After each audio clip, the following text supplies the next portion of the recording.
We are recording. We have 5 attendees. Do we have, should we check to see if George is 7 attendees, yeah.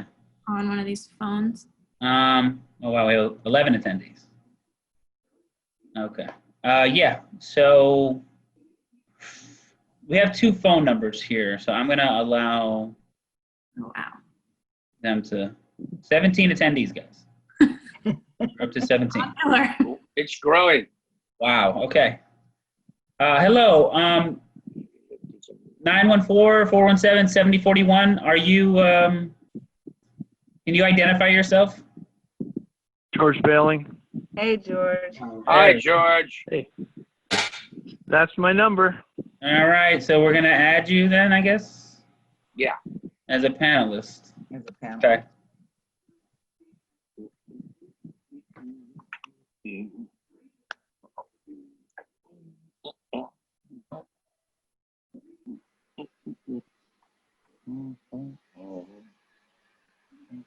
George, how do I spell your last name again? P-E-H-L-I-N-G. George Bailing.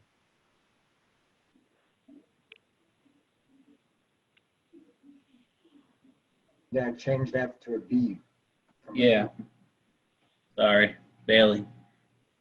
It's really me. All right.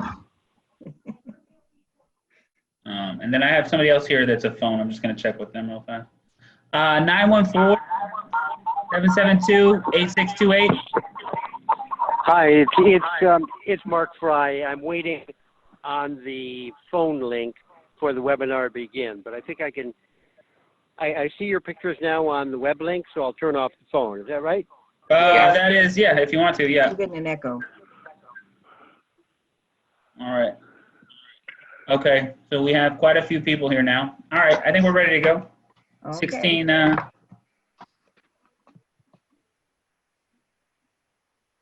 16 panel. Ready? Attendees. Ready? Yeah. Yep. Okay. Good evening and welcome to the Village of Ossining Zoning Board of Appeals meeting of June 9th, 2020. We want to thank everyone for the slight delay. We did have an attorney-client meeting prior to this meeting, but we thank everyone for staying around and we're glad to have you at the meeting. I do want to remind you that due to the public health and safety concerns associated with COVID-19 pandemic, the board is meeting via a video conference using the Zoom platform in accordance with the governor's executive orders, specifically 202.1. There is no public participation in person tonight. Rather, the public can watch the live meeting via online Zoom. The notice of tonight's meeting was published as required and posted on the village's website. The web notice included instructions for members of the public to access the meeting and participate in any public hearings. Comments will only be taken during the public hearing portions of the meeting as usual. In order to participate, please do the following. Members of the public attending online via the Zoom app may use the raise hand feature at the appropriate time if you would like to make a comment.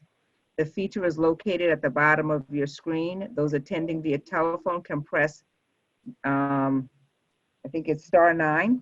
The meeting host will see that your hand is raised or that you have pressed *9 and will unmute those waiting one at a time so that you can speak. Lastly, comments can be emailed during the meeting to jmartinez@villageofossining.org. That's jmartinez@villageofossining.org. Any written comments will be read into the record. Please note that tonight's meeting is being recorded and a video and transcript will be provided at a later date. Now, there are some ground rules. In order to keep the meeting orderly and ensure you get a clear recording, please follow these ground rules. When you are given access to speak, please state your name and address. If you are speaking during the public hearing, please limit your comments to the matter which is the subject of the hearing. If any speaker is inappropriate, they will immediately be cut off and access removed. To the board members, please mute yourselves when you are not speaking. And again, to the board members, I will call on you one at a time to speak to avoid everyone speaking at once. If you wish to speak at any time when I am not calling on you, you may also use the raised hand function or literally raise your hand so I can see you and call on you. We will use roll call voting for purposes of all board motions. This is to ensure that the record is clear. Thanks to everyone for their patience as we all negotiate this very new way of doing things. So let us begin. For the benefit of the record, we're going to do a roll call to kick things off. When I say your name, please indicate that you are present. Marlene Cheatham, Chair. I'm present. Bailey. George, are you present? Present. Antonio Martinez II. Present. Kevin Griffith. Present. Bob DeRio. Present. Also with us are Joseph Joe Agnestelli, our building inspector, Jaime Martinez, our planning director, Jamie Kane, our board secretary, and Amanda Brosley, our village land use attorney. With that being said, I think we can get started. First on the agenda is ZBA 0520 14 Church Street. Is anyone here to speak on this matter?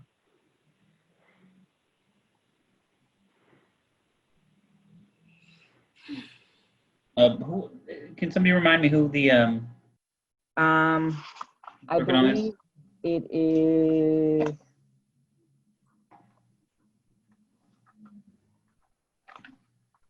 Wayne Spector. Wayne Spector. Okay. Okay. All right, there we go.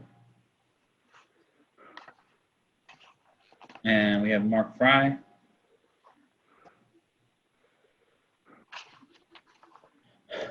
Okay, Wayne Spector and Mark Fry. If you could turn on your Can you hear me video. now?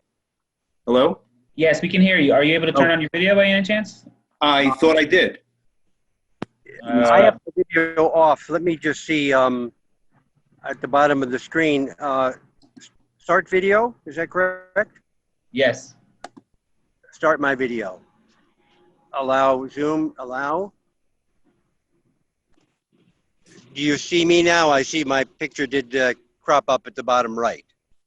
I don't know why my screen, I don't know why it's not showing me. That's fine. That's fine. I apologize for this. I'm clicking it and it's just not coming on. If you click on the bottom on that, the icons will come up, and that should allow you to start your own video. I mean, I don't think it's mandatory. It's helpful for the process, but it's not required. And I think, Mr. Spector, there's an issue with your camera connecting. There was a Zoom update today, from what I understand, so that might be part of the problem. The light is on for my camera, which, you know, I just don't understand why it's not going through. Yeah. Okay, all right. I apologize for my... Hello? Yeah. Yes. I apologize for my technical lack of ability here. I really am sorry about this. I don't know why. Let me see if I can do this. Let's see. I'll try one other thing. No, I'm not going to press stop. I'm clearly not going to stop. But the camera light is on, so that's why I'm a little I'm just unsure what to do right now. Yeah, it's fine. Did you prepare a presentation, or? Well, I know you submitted materials, but did you prepare a presentation? As the board, I believe, is aware, this is a return on behalf of my client Samba Management Corp, as supplementing the original application that did go in, which was, there was a full presentation with respect to the request for the use variance. That meeting took place before the world got turned on its, well, you know what, and we got delayed coming back. The issue that was raised at the last meeting, after I believe, in my opinion, there was a full presentation on the use variance issue and full submissions, was with respect to the parking issue. the building, which is a pre-existing building that my client is intending to or applying for permission to create into a full residential use, takes up basically the almost the entire lot. The building has been used over the years for office. It was then converted with permits to office or business below and residential on top. And for the various reasons that were set forth in the original meeting that we attended and which were part of the original presentation, we're requesting the use variance to convert the entire building to residential, since the building is not really amenable to any type of retail use because of the topography, the location, the structure of the building. But the sole issue that was raised at the prior meeting had to do with how we handle the parking situation, the parking regulations. As a result, at the request of the board, now that we had argued at the time, or we had discussed, I should say, whether or not a parking variance would be required, or whether or not parking should simply be a matter that's turned over to the planning board under the mixed-use provisions of the code.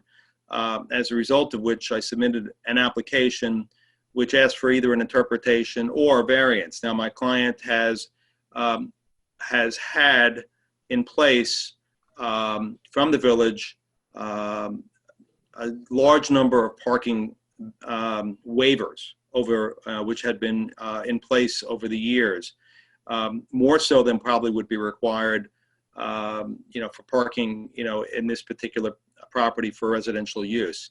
However, we are deferring to the board as to how to handle the parking, whether or not a variance will be required, since, like I said, there is no other option here with this building but to ask for a variance, since parking is not, is this not a possibility on this particular lot. So we did submit the application.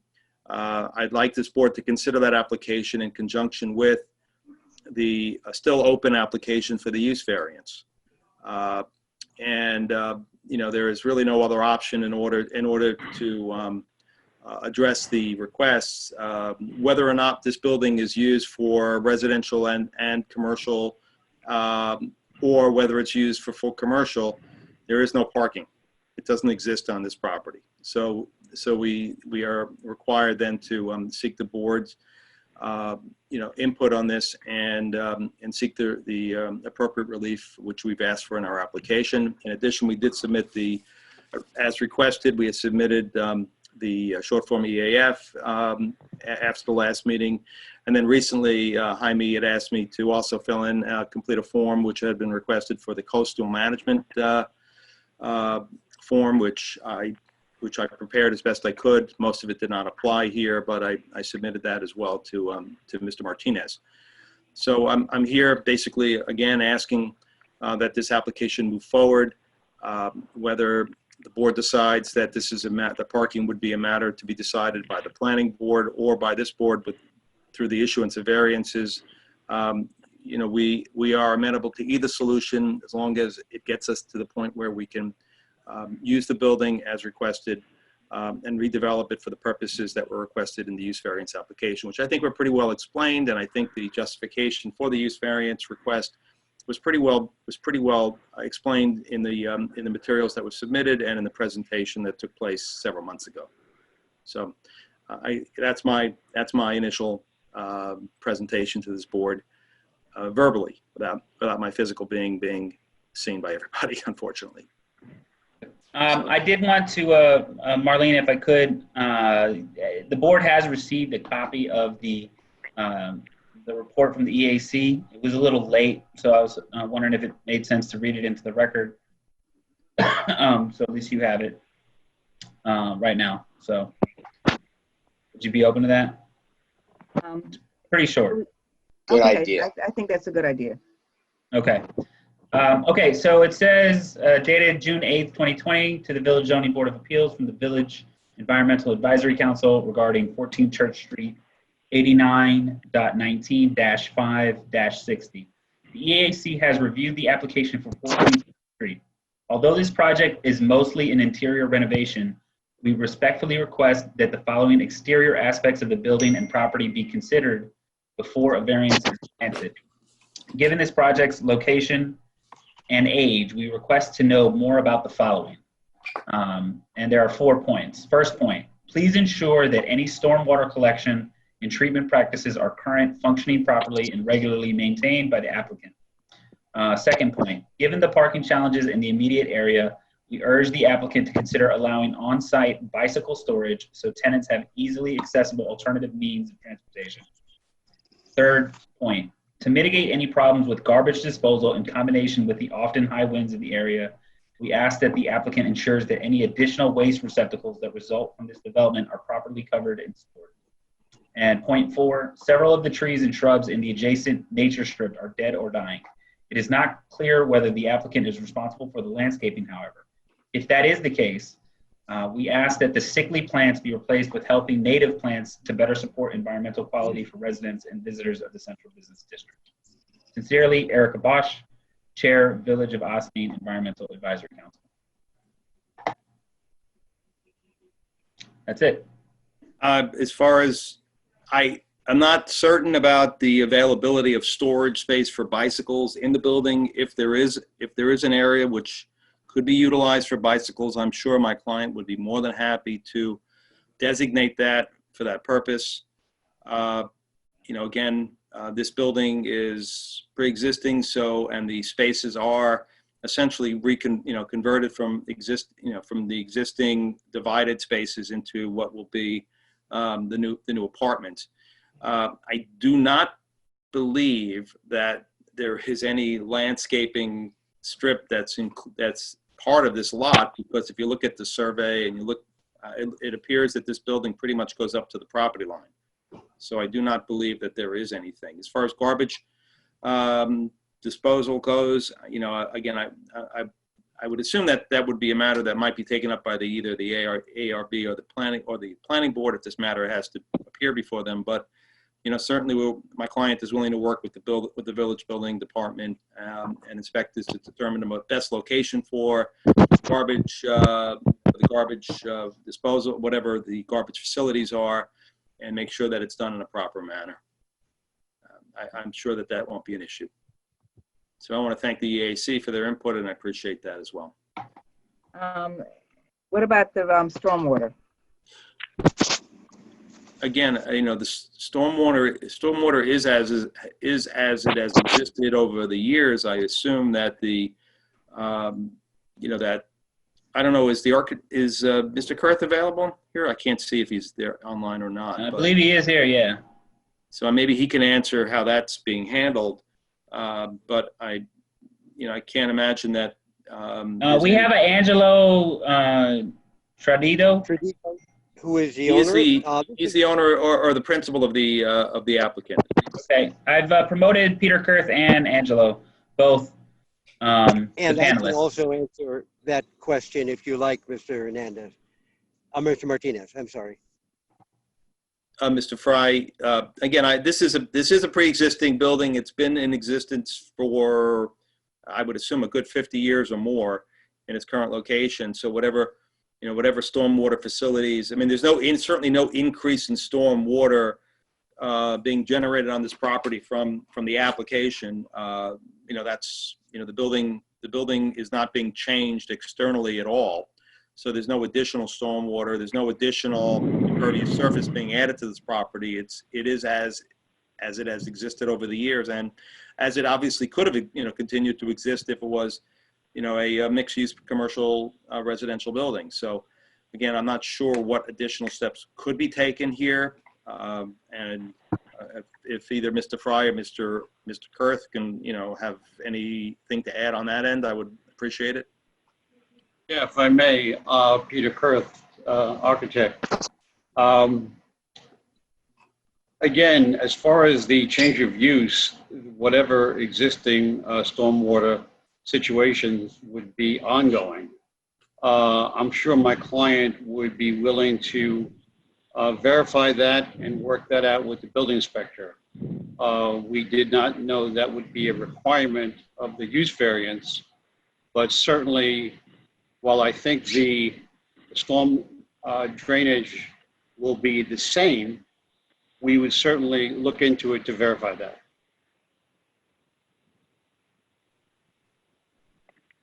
Okay, Okay. Thank you. good. Is there anyone else to speak on this matter from them?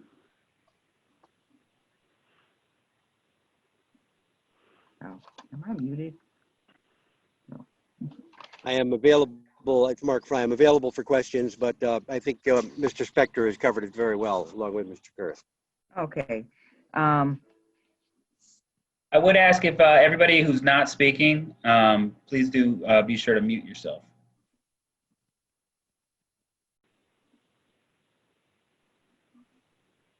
So let us move forward and let's open this up for the public hearing portion. May I get a motion to open it up for a public hearing? Motion to open up. From George Bailing. May I get Yes. a second? Bob DiRio, second. And by unanimous consent, if there are no objections, the motion will be adopted. Any objections? Okay, motion carried. So is there anyone from the public to speak on this 14 Church Street? There are no raised hands, and I do not have any emails from the public. Okay. So can I get a motion to close the public hearing? Motion to close the public hearing, Bob DiRio. Second, George. Okay. I ask unanimous consent. Aye. Aye. Okay, so Aye. Aye. so by unanimous consent, the motion is adopted. As far as this is concerned, this is a use variance. So for the board, I believe that we should go through the use variance standards and along with Amanda and Joe and Kevin. Let's see if we can vet this out. To start, part of the standard, the first standard is, and Amanda, please correct me if I'm wrong, any unnecessary hardship caused by the applicable zoning regulations and restrictions. So you're looking at the use variance criteria? Yes. So the first, well, yeah, I mean, the unnecessary hardship is the overall test, but Okay. the first criteria is whether the applicant cannot realize a reasonable return, provided that lack of return is substantial, as demonstrated by competent financial evidence. That's great. Okay. So I think that the applicant did provide financial evidence in this case. Maybe it would be helpful to put it up on the screen for the board to kind of tease through.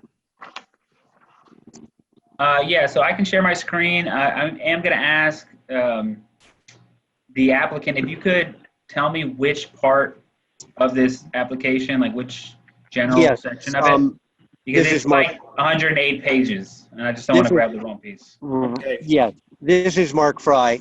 The application is divided into 13 sections, and the in section 12, there's just one piece of paper. And that is the current rent roll. And in section, I'm sorry, that was section 11 is the current rent roll. Section 12, which is at the very rear of the application, the last 30 pages, are a complete tax returns with all of the attachments for the years 2018 and 2019. That section is prefaced by the letter that's in front of you. And if we may, I think that tells the story quite clearly. You'll see in 2018 here, first of all, the accountant's statement that he's prepared the tax returns. And this summarizes all of the material in the following 30 pages of actual tax returns. Starts with 2018 rental income of $54,500, expenses of $71,677, which came to a net operating income, a negative $17,000, a $17,000 loss. In 2019, the rent roll increased $97,200. That's in front of you on section 11. The expenses were $74,151. The net operating income was $21,049. Now, in the supplemental letter that Mr. Frankel wrote to you, in which we submitted to you by hand at the last meeting, Mr. Frankel added in the revision of the letter another line that said, as reflected in your tax returns, you should have this letter. It was submitted to you. I don't see it on the screen. In any event, it says, as reflected in your tax returns, there is a total of $120,000 liability of Samba Management Incorporated, representing $60,000 unpaid mortgage interest due to an affiliated entry for each year, 2018 and 2019. The inclusion of that debt service when paid would impact net operating income and return on investment and would result in a substantial operating loss.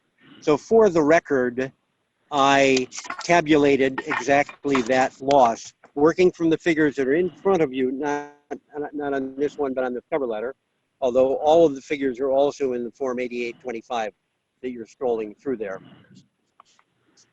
In 2018, with that mortgage paid, it would result in an operating loss of $77,077.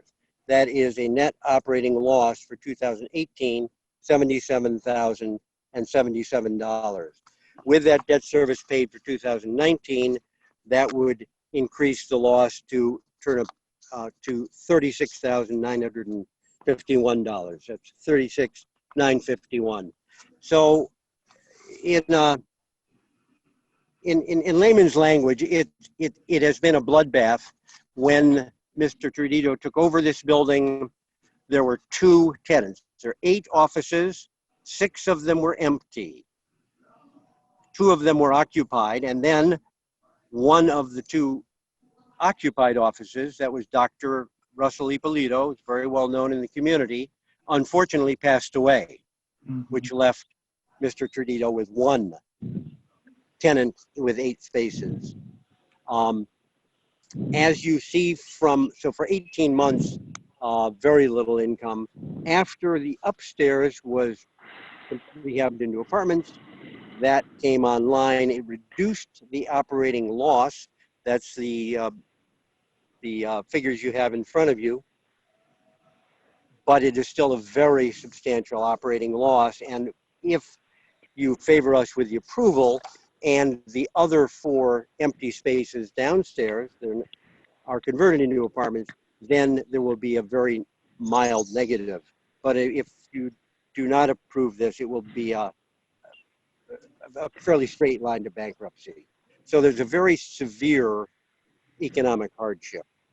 Right, and this is tied directly to the weakness of the commercial real estate market, which I must say, given what's occurred in the world since this, has only magnified, because the commercial real estate market is really in a very weak state. And of course, one of the main points that we had raised initially was the inability to use this building for any kind of street access business, any kind of, let's say, either a bank or anything that would be accessible from the street because of the structure and the topography of where it exists. So the only real use of the building, without engaging in almost a rebuilding of the entire facade in front of the building and changing the nature of the building, is really some type of an office use for that, lower level at this point. And that market, as we demonstrated with submissions from local realtors who were trying to rent it, is really very, very weak in the village right now. And this is also a building that does not have parking. So, that's also a factor in terms of its ability to attract tenants as well. So, these are all factors. Everything was laid out originally in our, which I went through all the factors in the original submissions, but I understand, certainly we can go through it again. But financially, the rate of return on this building at this stage, without this variance request, use variance request being granted, is really dismal for the client, unfortunately, given the amount of money that had to be invested as well into repairing and restoring the building, which had not been in great shape when he bought it, especially in the interior.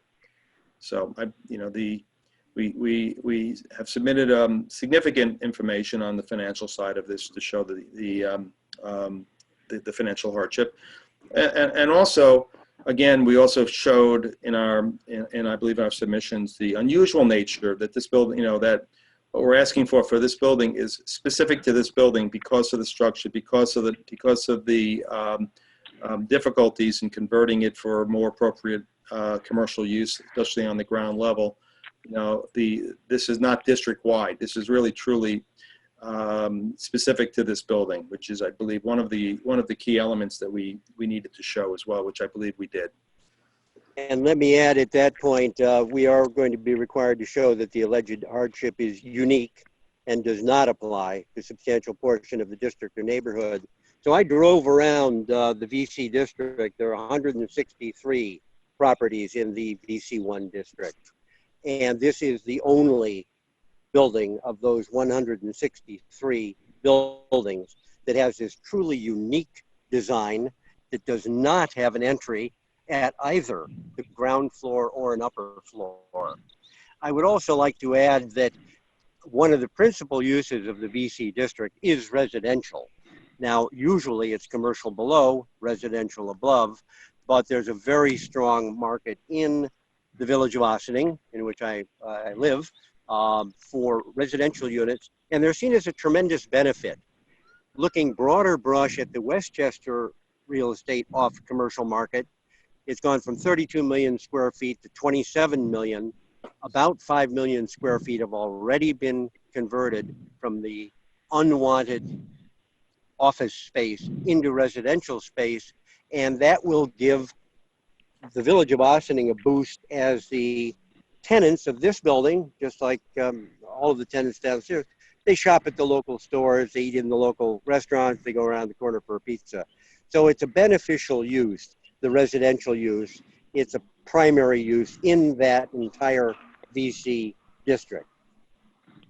Thank you for allowing me to make that point. Thank you. Thank you. So moving forward, is there any discussion from the board on this, on the first part of the use variance? I think they've met the criteria. Anyone else want to weigh in? I agree. The first prong seems to have been met. Okay. And the second would be the alleged hardship relating to the property in question is unique and does not apply to a substantial portion of the district or neighborhood. I think they've met that already too.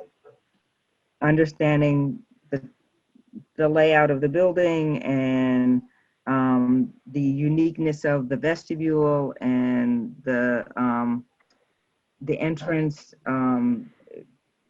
they have, and the physical characteristics of the property actually make it quite difficult to put something on the first floor, and they have actually, demonstrated that and said that. And for those of us who know the building, we do know that that is true. You cannot put something on the first floor or the ground floor. So to 3, the requested use variances, if granted, will not alter the essential character of the neighborhood. No, it won't. I would be happy to speak to that briefly. The VC, and as you've referenced in your notice of this meeting, you've referenced 27015, the Village Center District. The basic purposes are: 1, to preserve historic downtown Ossining as the center of village life; 2, to promote increased business activity in downtown Ossining by permitting uses and levels of intensity that are greater than elsewhere in the village; and number 3 is to provide opportunities for residential uses in downtown Ossining to encourage street life during the day and evening. And those are the 3 purposes. And that does represent the essential character of the downtown, is a mixed use, a place where you can live and you can shop and you can work in an office. So we would submit, in our view, this requested variance will not alter the essential character of the neighborhood. Yeah, I would just add that, you know, as a separate just point, if you look at where this building is located on this section of Church Street is almost an appendage to the main strip and where most of the activity is located. It's really unique in and of itself, you know, in terms of its character on that, you know, on that small street. You know, it really is distinguishable from the rest of Main Street in that respect as well. You know, that's and why let me add, Mr. Spector, someone asked how, and we have submitted the drawing, actually the survey. How long is Church Street? It's 312 feet long. It you know, splits off. It starts at Main and ends at South Broadway. Are there any other storefronts anywhere on Church Street in any of the buildings? No, there are not. There's, of course, the Tompkins Financial Building, I should say the Open Door Medical Center building, which has a number of tenants, but there are no storefronts at all on Church Street. So it really is a unique and unusual little appendage, as Mr. Spector just said. Okay.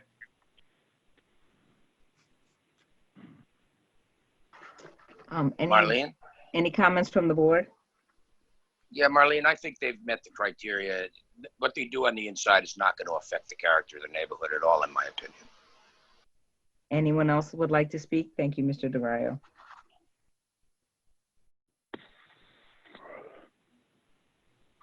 Okay, so the fourth criteria is the alleged hardship has not been self-created.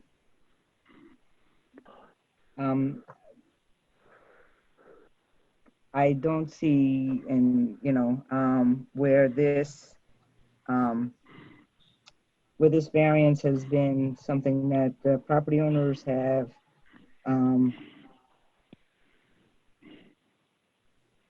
the building, they didn't self-create. The issues with the market, the conditions within the building.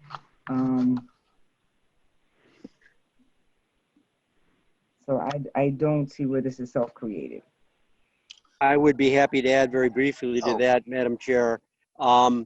Trudito bought the building in good faith. He has a restaurant in Chappaqua. He wanted to invest in small, get started in commercial real estate. And he bought that office building as an office building with just 2 spaces with tenants and 6 empty. And in good faith, he did everything possible to try to rent those offices. And we've documented that in the letter from Mr. Joseph Fitolo, which I believe is in section 3 here, that he went to all kinds of efforts to, have that building perform as he originally bought it.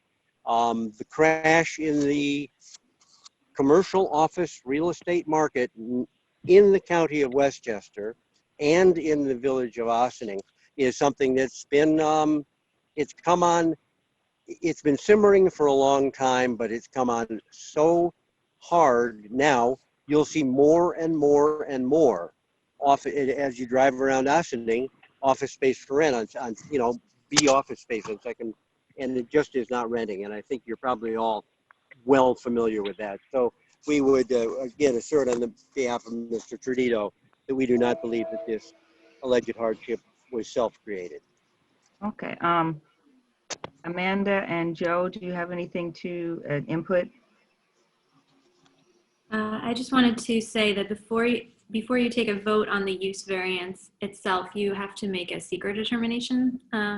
So we need to do that before you do anything on the use variance. Okay.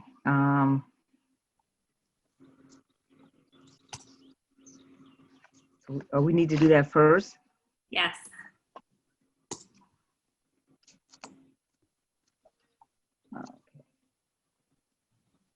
So I don't know if Joe had anything to add before we talk a little bit more about that.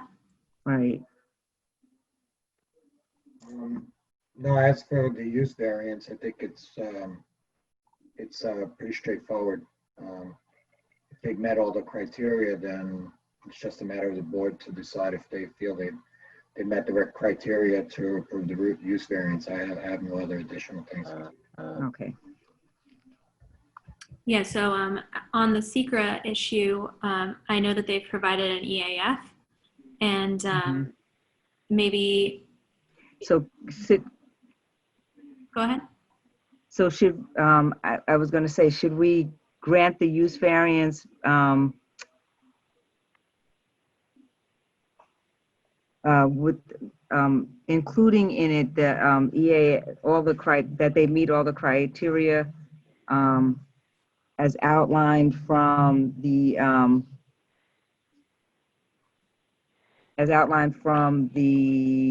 EAC? I think that what you would do is you would, well, did you mean to say EAC or EAF? EAF, sorry. Yeah, yeah. So before you would even make any attempt at granting the use variance, I would just, you would make your environmental determination under SECRA, because then that's your number one step. You determine that there are no significant adverse environmental impacts as a result of this action, and then you say, okay, we are prepared to grant or whatever this use variance. So SECRA is first. Essentially, a negative declaration is what you're. So, so we're declaring that there's a negative declaration as far as SECRA is concerned on this property. Yes. Have we seen, Marlene? Yes. Have we seen any evidence of any negative environmental impact of this action? Because I don't recall seeing anything like that. You would have, you received an EAF from the applicant, which would have, I think, provided any, useful information on that point. Yeah, I didn't see anything negative. Did anybody? No. Negative No. meaning that there was I think you're, so negative. you're supposed to meaning read the that EAF and then make the determination. So you determine that. It is a decision of this board to determine whether or not there is an adverse impact. So if you saw it and you feel like there is none, then that would guide your vote. Right. So, I'm going to say that so I did not see any. There is none. So the first thing that we would need to do is to determine that after looking at the EAF, that we have determined that there is no Negative effects. Right. No negative. Yeah. So you just, Okay. you can No make, adverse impact on the environment. right. So you would basically just make a motion to pass a negative declaration or approve a negative declaration, if that's how you feel. Can I make that Motion to motion? approve a negative declaration. May I get a second? Second, Bob DeRayo. All those in favor, roll call vote. George Bailing, Yes. Robert DeRayo, Yes. Antonio Martinez, Yes. Kevin Griffith, Yes. Marlene Cheatham, yes. Okay, so the secret portion has been satisfied. We also need to look at both the use variance and I believe, Amanda, the parking variance, if we are looking to approve both of those this evening. Yes, so Can we ask somebody to read the parking variance so that we can make a motion to approve that and then discuss it? How many spaces? If you want, you can, Amanda, I'm not sure if you want to, but you're able to share your screen now. I'm no longer. so you just want me to show the application itself? Or I would- just tell us how many Yes. what's the variance itself? What do we need to put into the motion 5 parking spaces. to grant the variance? They propose Five 5. parking spaces. It's 5 parking spaces. Okay, so I'd like to make a motion, we give them a variance for 5 parking places. Hold on. Wait. Hold on. You have to go through the test. Yes. No, sorry, Yeah, with respect to the parking, I think there's a huge amount of overlap in terms of the presentation, as far as, you know, the adverse impact from, or the impact on the character of the neighborhood.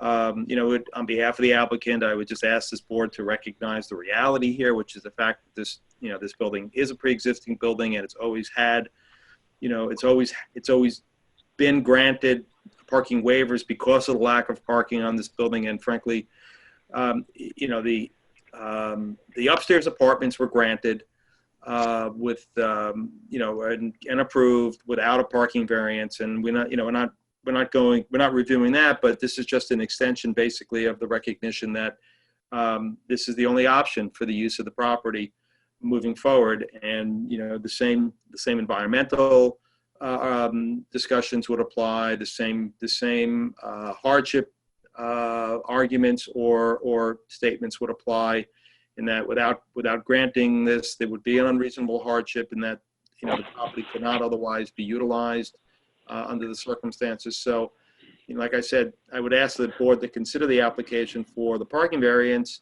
as collateral and in conjunction with the use variance, because I think the points raised are overlap. Yeah. Amanda, can I ask a question to that?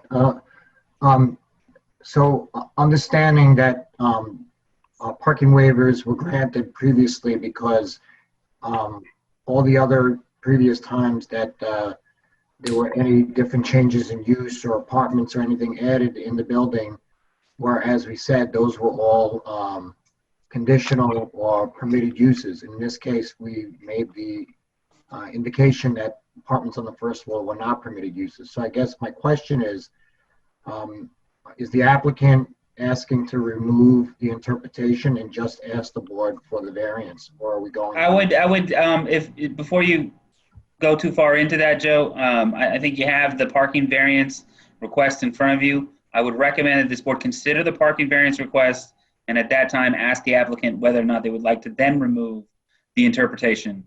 I don't think it's necessary to remove the interpretation. The requests are in the alternative. So, You're right. you know, if one is granted, the other is moot. So that's Exactly. that's how it'll work. Thank you. we have a checklist to go through then. Yeah. Yes. So with Let's the do parking, that. it's the area variance test. It's different factors. We've been through them before. Marlene, do you have them in front of you, or do you want me to go through them?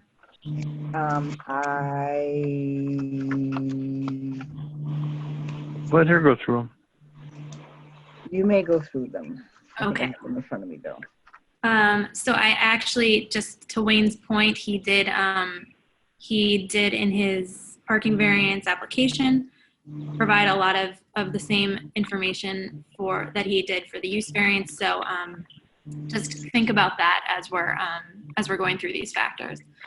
The first factor is whether an undesirable change will be produced in the character of the neighborhood or a detriment to nearby properties will be created by granting the area variance.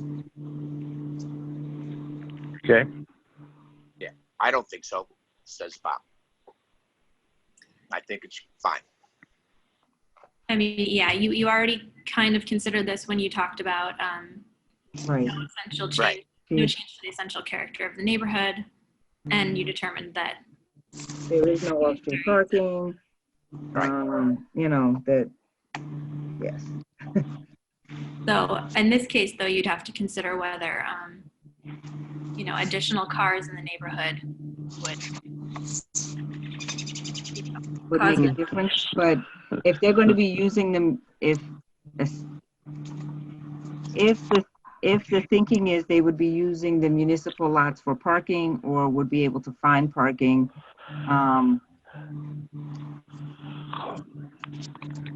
Well, that's their choice, isn't it? The people's choice.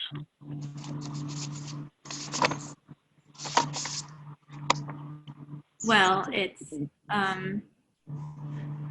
ultimately up to you to determine whether or not this is something that should be put back on for, you know, other facets of the village, you know, whether, because this variance ultimately means they'll have to find other ways to satisfy, you know, their on-site parking requirements. right. So do you think that granting the parking variance will result in an undesirable change in the character of the neighborhood or be a detriment to nearby properties? No. No. No, just add a few more cars to the situation and asking for parking. Yeah. I would note that this is an existing building that had an existing parking demand, and so the change of use may change the parking demand, but not necessarily in one direction or the other. There is certainly tables that would reflect the changes, and I'm not sure that it necessarily increases the overall parking demand. It's Mark Fry. If I might add one note, I agree with that completely. Right now, for the last 50 years, there has been no parking. It has been an office building, and based on the square footage of the building, which is the criteria for the office buildings, the office use would have required 15 parking spaces. Now, the upstairs requires 4 and the downstairs requires 5. So the total parking demand moving from an office use in 2 steps to the residential use will reduce the overall parking demand in downtown Ossining. If we go into retail, we didn't have cars a lot, it'd be a lot more impact. If I would also office would be more impact, but going to residential reduces the total demand for parking places. Thank you. I would just also add as a factor that the prior use included medical offices, which most codes indicate have a much higher parking requirement than even standard office use, because of the fact that they have waiting rooms and they have a lot of staff. So it's, you know, it's going from a use that included a high parking demand use, which was medical, to, you know, in this particular case, you know, there's public transportation nearby. We don't even know if, you know, how many spaces are actually going to be needed. We assume, of course, there will be some, but we're hopeful that it won't be that many, and that the actual addition of cars is not going to be traumatic. Okay. And I would, to elucidate further on Mr. Spector's point, I did the calculations, and as Mr. Martinez certainly knows, for regular offices in Ossining, you need 1 space for 400 square feet, 8,000 square foot building. For office, medical office use, you need 1 space for 300 square feet. So there is that substantial additional demand. When that one medical office actually is closed due to the unfortunate death of probably the oldest physician in Westchester County, but the use will be reduced substantially from the use that has existed for the past 50 years or so. Thank you. Yeah, and I would note in this instance that Mr. Martinez is not no, because Mr. Martinez is rather new. But the building inspector who is on this zone does know. And so I don't know, Marlene, if you wanted him to weigh in on that. Okay, thank you. Thank you both for your input and clarification to those issues. I think we can continue on with the going through the list and vetting it out with the board. Okay. Next one. The benefits sought by the applicant can be achieved by some method feasible for the applicant to pursue other than an area variance. And the applicant's application notes that, there's no other alternative since the parcel doesn't offer any on-street parking. Right. Yeah, I agree. There might be other things you guys have picked up on. No. Yeah. Okay, so let's keep moving on. Okay. 1 second. The requested area variance is substantial. 5 spaces? No? No, Okay. it's fair. It's the minimum we need to ask for. We didn't ask for any more than what's the minimum required under the code. Right. Correct. I agree with that. Okay. And can you note, Amanda, which one of these are determinative as well? So for the area variance, it's a balancing test. Right. And none of them are determinative, Determinative. including the self-created Mhm. issue, which is the self-created criteria. The next criteria is whether the proposed variance will have an adverse impact on the physical or environmental conditions in the neighborhood or district, which I think Is no. we've already Yeah. discussed. Is no. We I mean, just spoke to that. based on the fact that he's actually decreasing the number of cars in and out of that building, I think that, the impact actually goes the other way. Okay. I agree with you, Marlene. Thank you. And then the last criteria is whether the alleged difficulty was self-created, which is just part of the balancing test. It is not determinative. Right. It wasn't self-created, in my opinion, Bob. Okay. Okay, so with that being said, we have actually worked through both the variance, the area variance for the parking and the use variance for the building. Amanda, can they do one motion for both? That's No. No. I Okay. can do separate motions just to be clear. Yes. Which one has to be first? Does it matter? I would do the use variance first for the building. That is fine. I'll make a motion, Bob. Wait, hold on. Approve Do we have, use. hold on. Do we have to close the open hearing? Oh, Vote. Oh, I'm sorry. Yes, we have to actually for the parking. sorry. Thank you, Joe. Motion to close the open hearing. Wait. Motion Someone's to got, open. Wait, I'm sorry. Motion to close the open hearing. No. Mhm. There was already an open and closed public hearing on the use Oh. variance, but Okay. We need to open the, yes. I need a Motion motion to open the public hearing on the area parking variance. On the area variance, fine. That's correct. for the Yeah, parking. thank you. Second. And all those in favor? Aye. Aye. Thank you. Aye. Okay, and may I get a motion to close the public hearing? And on I the- think you might want to ask, Madam Chair, if. I'd make the motion. I'm Yes. sorry, Anyone from the public here? is there anyone from the public to speak on this? There was nobody to speak on the, There is not. There is no one here to speak on the parking variance, and Okay. there are no emails. okay, so, Motion to close the public hearing. Second.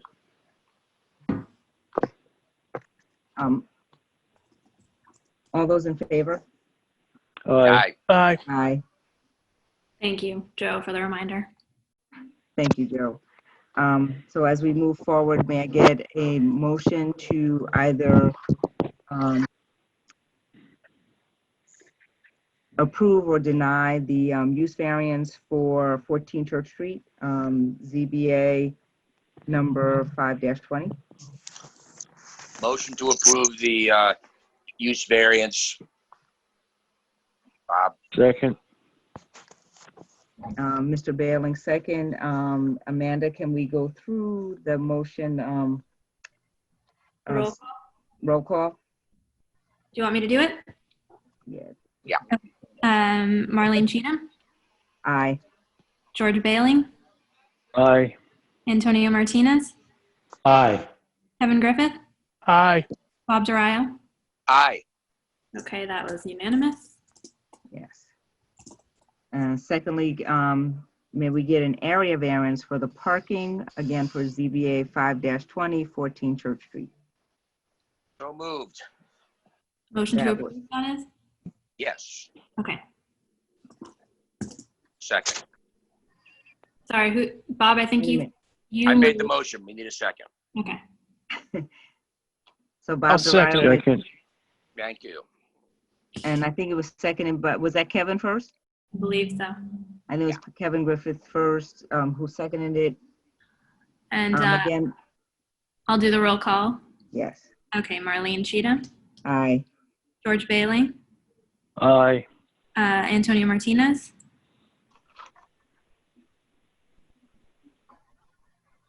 Antonio. Oh man. Antonio? Antonio. I'm having, yeah, no, I was having trouble Okay. coming off my mic, but aye. Okay, thank you. Kevin Griffith, Aye. Bob Durayo. Aye. All right, unanimous. Unanimous. Okay. Thank you, gentlemen. Thank So you all. Amanda, Thank you all what to the board and the consultants. I appreciate it on behalf of my client. Yes, Joe. so since they granted the variance and they decided on that, just to close the idea for the interpretation, is that just considered, what is that just removed? It's not needed. Wait in on an answer? What is the? Well, we would withdraw our application for the interpretation. Thank you. Thank you very much, Thank Wayne. you. Thank you. Thank you. Okay. Good night, everybody. Thank you. Good night. Bye now. Thank you. Bye-bye. On to the next. On to the next. So up next is ZBA 0620 24 Aqueduct Street. Is there anyone here to speak on this application? There is. Just give me a moment.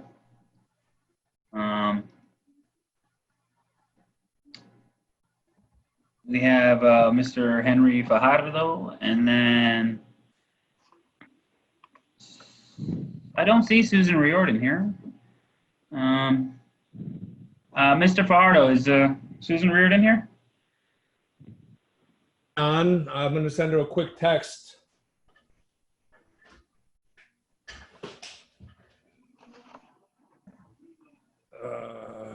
All right. If you're not ready to go, then I think we should move on to the next one and then come back to this. Come back? Yes. Yeah. Understood. Okay. Okay, so moving on, we will skip to ZBA 0720 10 Marble Place. I believe that is adjourned. Okay, that is adjourned pending the planning board. Is that Yes. correct? Planning board secret determination. So that will be put on. Yeah, I'm not sure if it's just that also. I'm not sure where we are with the escrow information. Jamie Kane, can you verify whether that has been resolved or not? Has not been resolved yet. All right, so yeah, so it is, I guess there's a number of reasons it's being held up, but until that piece of it gets resolved, it'll be off. So That's adjourned till further notice? Yeah. Okay. Okay. Going up to new business, old business, ZBA 14-18 Plateau Associates, 36 North Water Street. Is there anyone here to speak on this property? There is.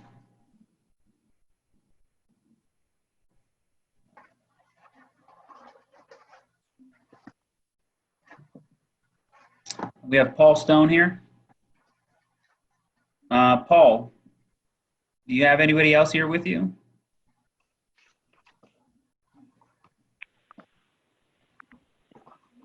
Can you hear me now? We can. Can you turn on your video? Do you mind? Turned it on. Let's see. Start video. Yeah. Okay. Do you have anyone Good. else here with you? No, I don't, sir. Okay. We're appearing this evening to ask for another extension of the variances that were granted in December of 2018 to Plateau. We sent a letter over earlier. I don't know if the board received it. The extensions are previously granted in June and December of 2019. During 2019, Plateau made progress in clearing the site. As the board may recall, we had to file an appeal of a finding by the HPC, which prohibited us from clearing the site. This has been a long struggle to get through the interpretation of the demolition permit on the property. So we finally got that accomplished in November of 2019.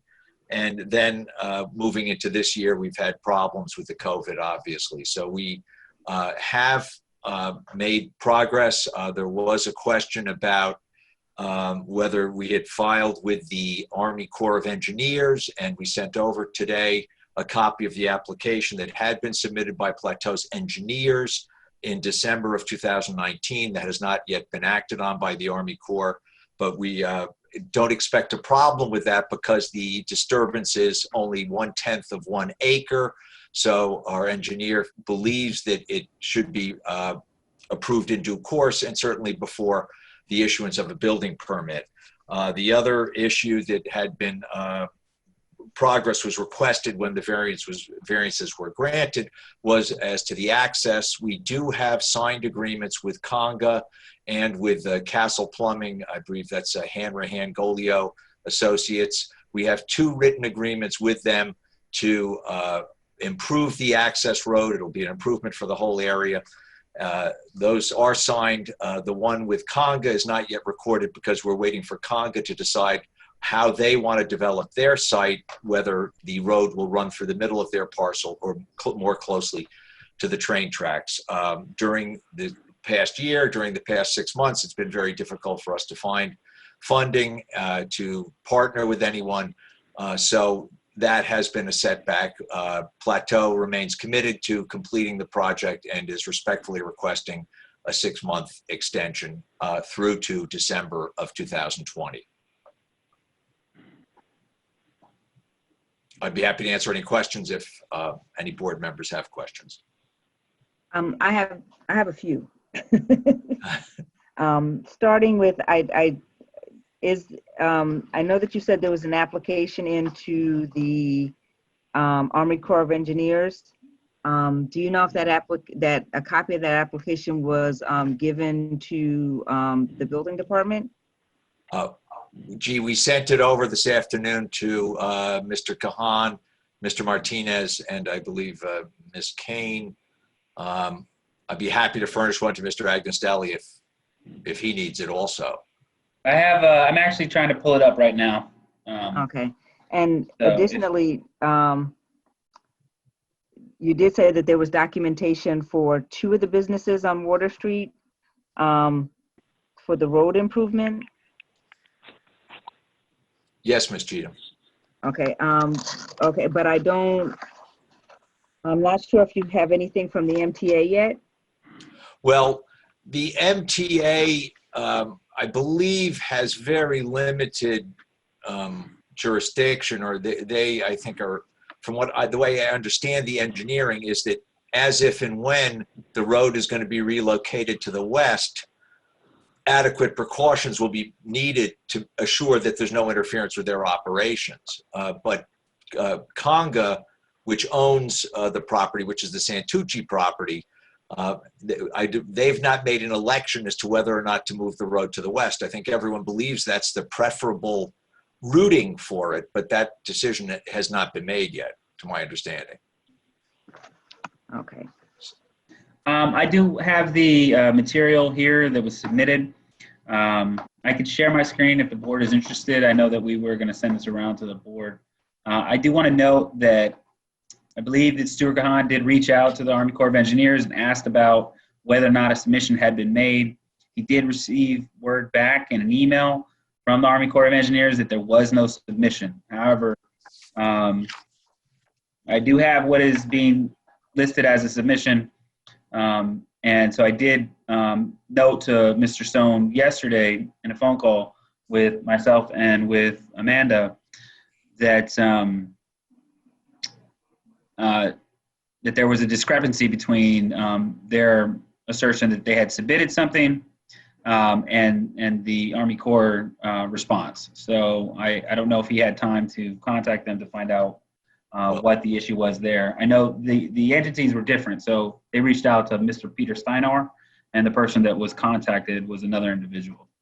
Well, yes, Jaime, that may be the discrepancy, and I think we, in our discussion yesterday, I asked if you had any, if you knew who the person contacted was, because the engineer confirmed to me today, and it's on the, I believe, on the top of his submission to the Army Corps, that it was sent to Mr. Peter Steinauer, and he confirmed to me by letter today, Mr. Bertay, that is the engineer, he confirmed today to me that he did mail the application on December 31 of 2019. So if there's some disconnect with the Army Corps, I don't know. I know nothing about that, but they did submit the application in good faith. Question. Should we adjourn this until we get confirmation that the Army Corps of Engineers actually has the application? Yes. Yeah, I think so. Well, Yeah, I think it makes sense. Hold on. I think I would think that if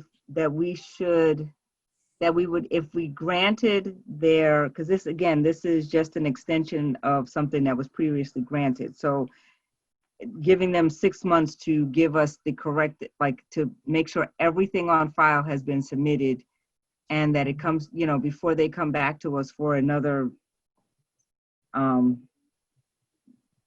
variance or, moving forward with this, nothing can be done without that paperwork. So, and I do see that before in all the other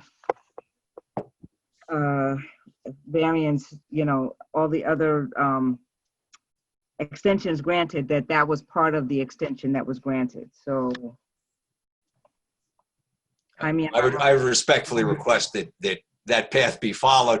We cannot get a building permit unless we have that approval. And again, from our engineer, the understanding is it's fairly pro forma because there's only 1/10 of 1 acre disturbance. That the engineers never had a problem obtaining this before. So if the Army Corps has somehow misplaced it, I'm certain that we can rectify this and get it, put it back on track within the next month or two.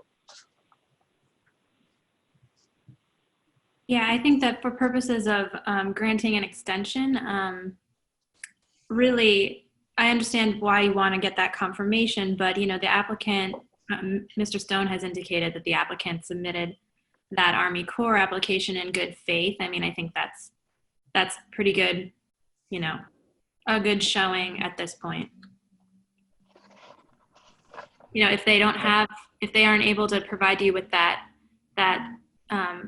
information that you're looking for, that certification or whatever you need, that the Army Corps has it and is processing it, at a later date, then, then you deal with it then. But he's right. The applicant isn't able to get a building permit until they get this, all of the paperwork necessary in. Right. So it's not like, they'll be able to start work without it. And again, I would note that they did submit, paperwork that, reflects the date that they have always said. The comments, I can't seem to pull it up in my email right now. I'm having a little challenge finding it, but the email exchange that went back was sent out to this board. So you would have seen the email. Okay, I'm sorry. The person that was reached out to from the Army Corps is Rosita Miranda. And again, they reached out to a different individual. So it is possible that there's just a communication error. Either way, they haven't received a final word from the Army Corps of Engineers, which is kind of what is holding us up at the end of the day. But it's It's not really rare in this day and age, and with COVID, and also I'm not surprised that Army Corps hasn't, you know. Well, how much extension do they want? It's only 6 months. Right. And we'll be happy to reach out as soon as possible to make sure that this is on track. I mean, can't we also say we'd like to get the confirmation within 2 months, and if we get it, the extension will be handled for a 6-month period? That is Or is within, that too tricky? that's within your discretion. I just don't know what it'll get you in the end.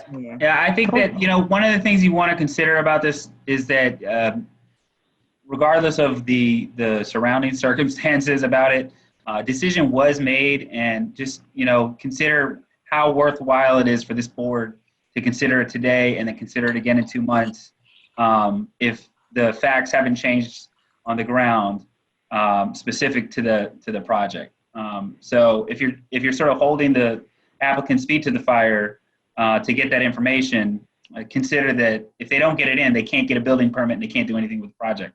So that in itself is holding the feet to the fire just by the condition of requiring this being done. Right. I think I think it would make sense to if we were going to do this, to once again put in making sure that the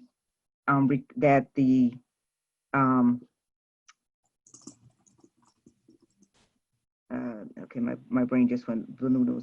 That the extension is granted with all of the subject conditions that were prior are still in place, so that nothing, you know, so that again we're running, everything is still, you know, nothing's been taken off the table. Everything has to be done with the prior conditions still in place. Yeah. I would note to the board that we do have an emailed comment as well. Okay, so if there be nothing else from the applicant, I would like to have a motion to open the public hearing. Motion to open. Seconded. Is it proper to do all those in favor? You can do unanimous consent if you'd like. Okay, by unanimous consent, motion would be carried. Aye. Motion carried. So you said that there was one person? Yeah, so there were comments that were emailed today by Miguel J. Hernandez. I think that person may actually be in the Zoom attendee list, but I'm going to read the question that they sent. So this is questions for the ZBA.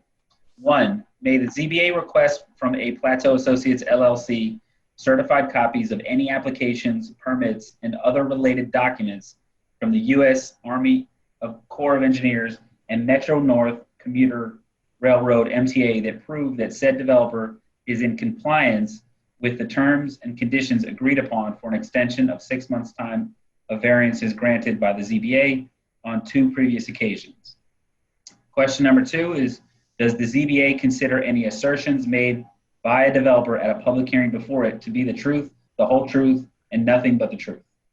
And 3, does the ZBA have a limit on the number of extensions it can grant to a developer to meet the terms and conditions of its approval, or are these extensions routinely granted for as long as the developer sees fit? Do you want me to address those? Yes, well. They are pretty much legal.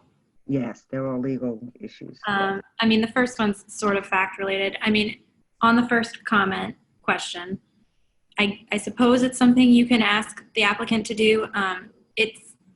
It's almost suggesting by requesting those items that you, it's a suggestion that the applicant is acting in bad faith almost. Right. Yes. So it's something that you can ask for, but you have to balance it with, you know, is it reasonable or not? So just consider that.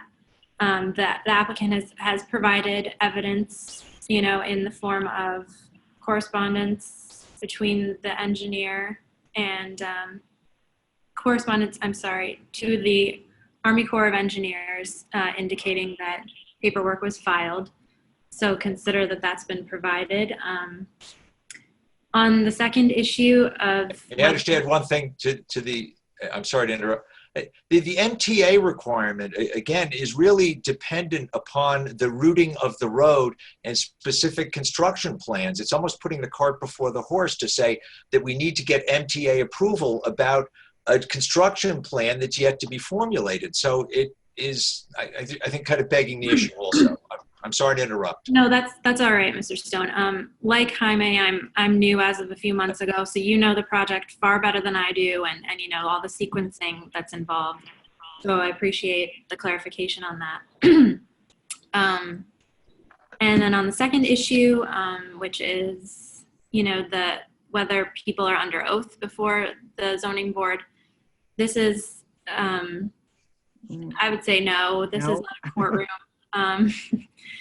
This in particular, when you're talking about granting extensions versus other duties of the zoning board, totally different functions, and so I don't think that's relevant here. Right. And then the third question, there are no, according to the village code, there are no limits on how many extensions can be granted. You can do, yes, exactly. You know, and I would maybe add to the that Amanda referenced. There are limits to the site plan approvals. That's different, yeah. And so the ZBA variances could be granted, but eventually the site plan approvals would run out. Correct. If it went on too long. Right.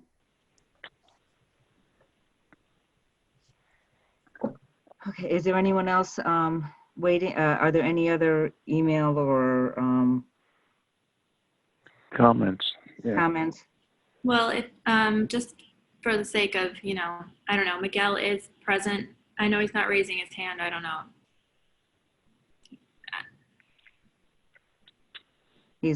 Mr. Hernandez, you are now promoted and you're able to speak. Did you have any comments? Did I read your email correctly?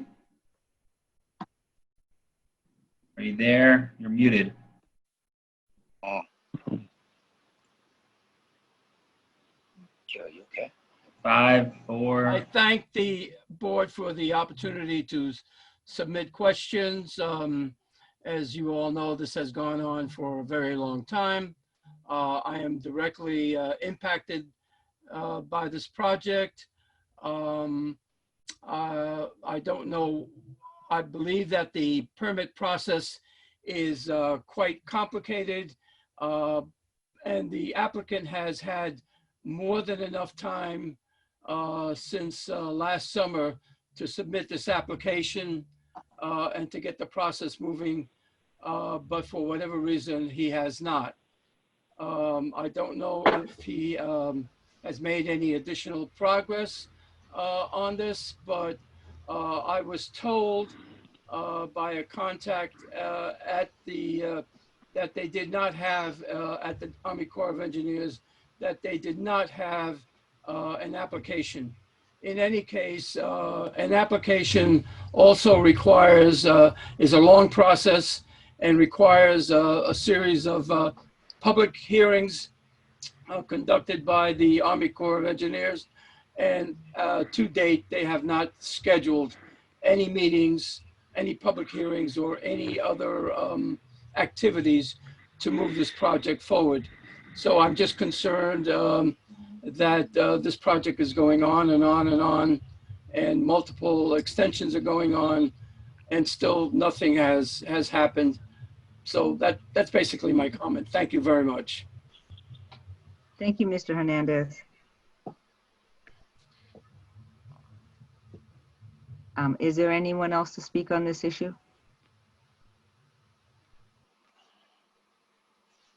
There is no one else with their hand raised, so. Okay, and no other submitted comments? No, it does not appear that there are any further submitted comments. Okay, so Make a motion to close the public hearing. Second. Negative. Second, and was that Mr. Bailing? Was that George Bailing? Yes.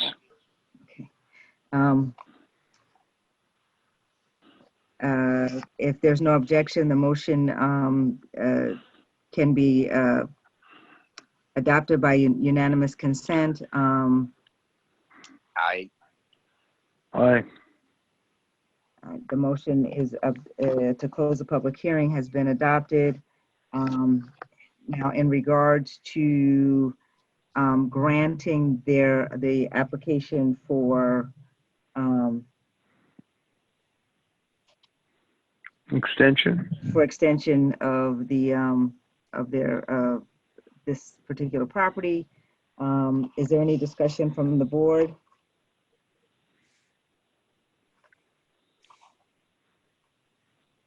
It is what I believe that if we do grant this, that again, it is granted, the extension is granted with the subject to any conditions imposed by the previous zoning board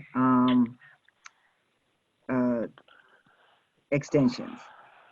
So that includes the water course buffer, which is the Army Corps of Engineers, and for all access variance improvements. That can definitely be done. Okay.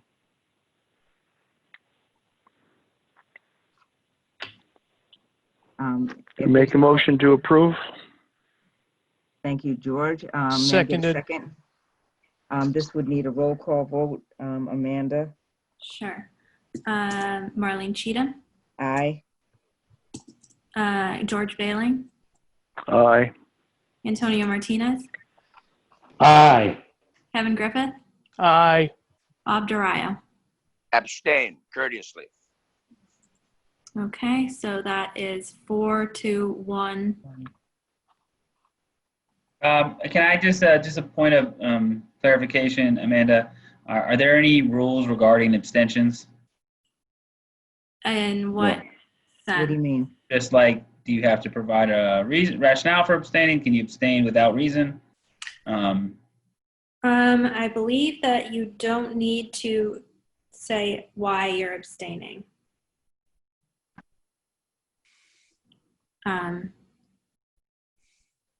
I'm curious, but I don't think Everybody does, though. In my experience, in 25 years. Yeah, I mean, it would be helpful for the record. Because I personally wouldn't extend something if people didn't have a good reason, and I don't know how the other board members feel, but I think the same way. Well, so Bob, do you want to give an explanation as to your abstention? Yeah, I'd rather not, but since you ask, I have found that these people with this project have not acted in good faith since the beginning of it. And I have trouble approving anything. I have a bias against people who are not of good character. And I didn't want to say this publicly, but since you asked, they have not acted in good faith from beginning till now. And I dealt with them when I was a village trustee, and I was appalled by their behavior. And therefore, I have a problem believing what they say going forward. What do they say? Once burned, twice shy? all right, Aren't well, you sorry you asked? Okay. that I respectfully disagree. It's all right. Okay, I think at this point, the public hearing is over, right? I don't Right, the know public whether hearing we is want to hear over, from so- the At the end of the story. vote has Thank you. been taken. So, the extension's been granted. Yes, the extension has been granted. Okay, on Thank to the you. next. Thank you. Thank you, board. Jamie, can we go back to 24 Aqueduct Street? Is there, were they able to get Susan Reardon? Hold on a second. Let me. Or do you want to keep moving forward? Yeah, no, I just need to remove Paul Stone as a to change it back to an attendee, and then Mr. Fajardo has his hand raised. It does not appear that Susan Reardon has joined, but he does have his hand raised. Okay. Does he want to adjourn Uh, this? No, he's got to unmute himself.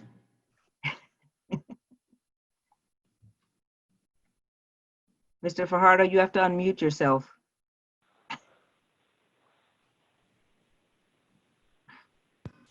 Hello. There you go. Okay. I tried texting Susan and I tried calling her. When I called her on the phone, it says that this person is engaged in a phone call. I don't know, and I've been trying for the last 20 minutes. I don't know if she's having technical issues or maybe she's on, but she can't communicate with us. So I can't find her. If it's okay with everybody here, the board, I would like to just present my case alone. I don't have anybody else, just me. I think that's your decision, Mr. Fajardo. It is your decision. I would note that if you're moving forward with your application, you're representing your case, and they render a decision based off of your presentation, that you would be required to reapply if you wanted them to ever consider it again. And I'm not sure, Amanda, is there any sort of time period for that? No. In terms of resubmission of a variance application, if it gets rejected? I'm not sure off the top of my head. I'm sorry. Okay, so if I understand correct, I can go forward by myself, or I can ask to be pushed to the next month's meeting, and then I can see if Susan will join me. Yes. Yeah, of course. Yeah, I think it would make more sense to me, Mr. Fajardo, if you Adjourned it.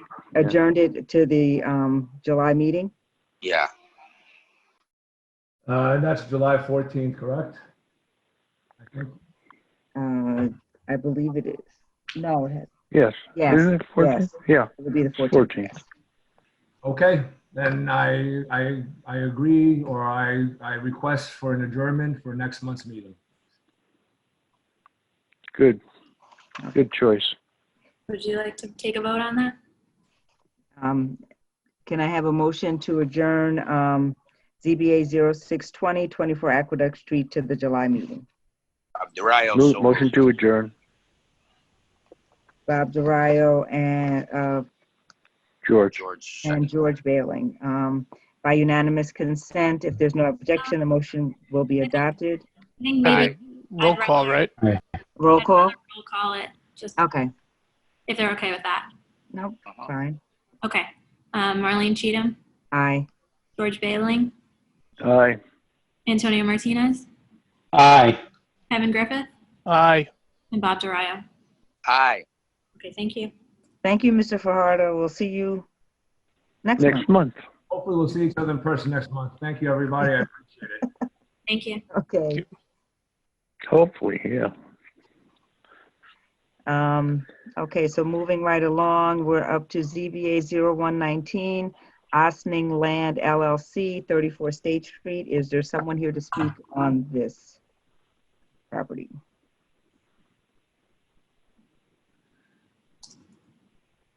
Hudson Press. So who is the, can you, I need to, I apologize. What are we looking at? Annie Klein? Hudson Step, yeah, Annie Klein, all right. Yes, Annie Klein is here. She was here. Where is she? She's there. There she is. Yeah. All right.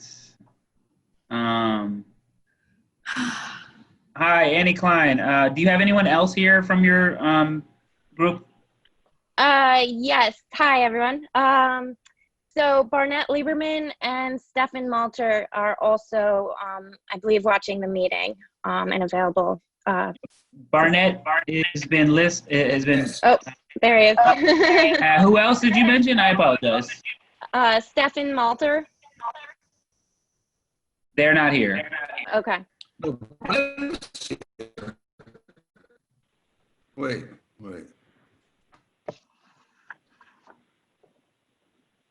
Okay, so good evening, everyone. My name is Annie Klein. I'm an associate at Del Bello, Dunhill, and Weingarten, Wines and Whitaker, here tonight on behalf of Ostining Land.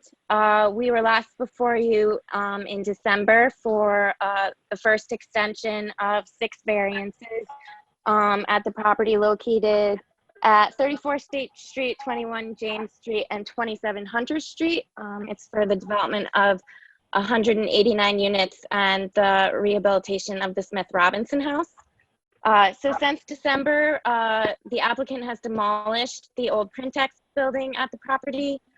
And shortly thereafter, COVID-19 hit. And so things were put on pause, and things are starting to come back. So the applicant is looking forward to getting this project moving as soon as possible. So can I ask the question, are they maintaining the cleaning up of the site, making sure the site is continuing to be cleaned? And Yes, they have a contractor who is supposed to mow the lawn every week. He was supposed to be there last week. I have not been up to, I live in Queens, so I haven't been up to the property, but yes, there is someone there to maintain the grass weekly. Okay. I do have one question, Marlene, if I could ask it. It's about one of the conditions. I may be speaking about the wrong project, but I believe there was a DPW agreement for some money to be put into escrow to go towards something down the road. Is that accurate? There was the water main improvements that were done on State Street. I believe it was $198,500. That money is to be paid at the building permit stage. It was negotiated with the Board of Trustees and is a part of their special permit approval. Okay, so it will come later. It will come later. Okay.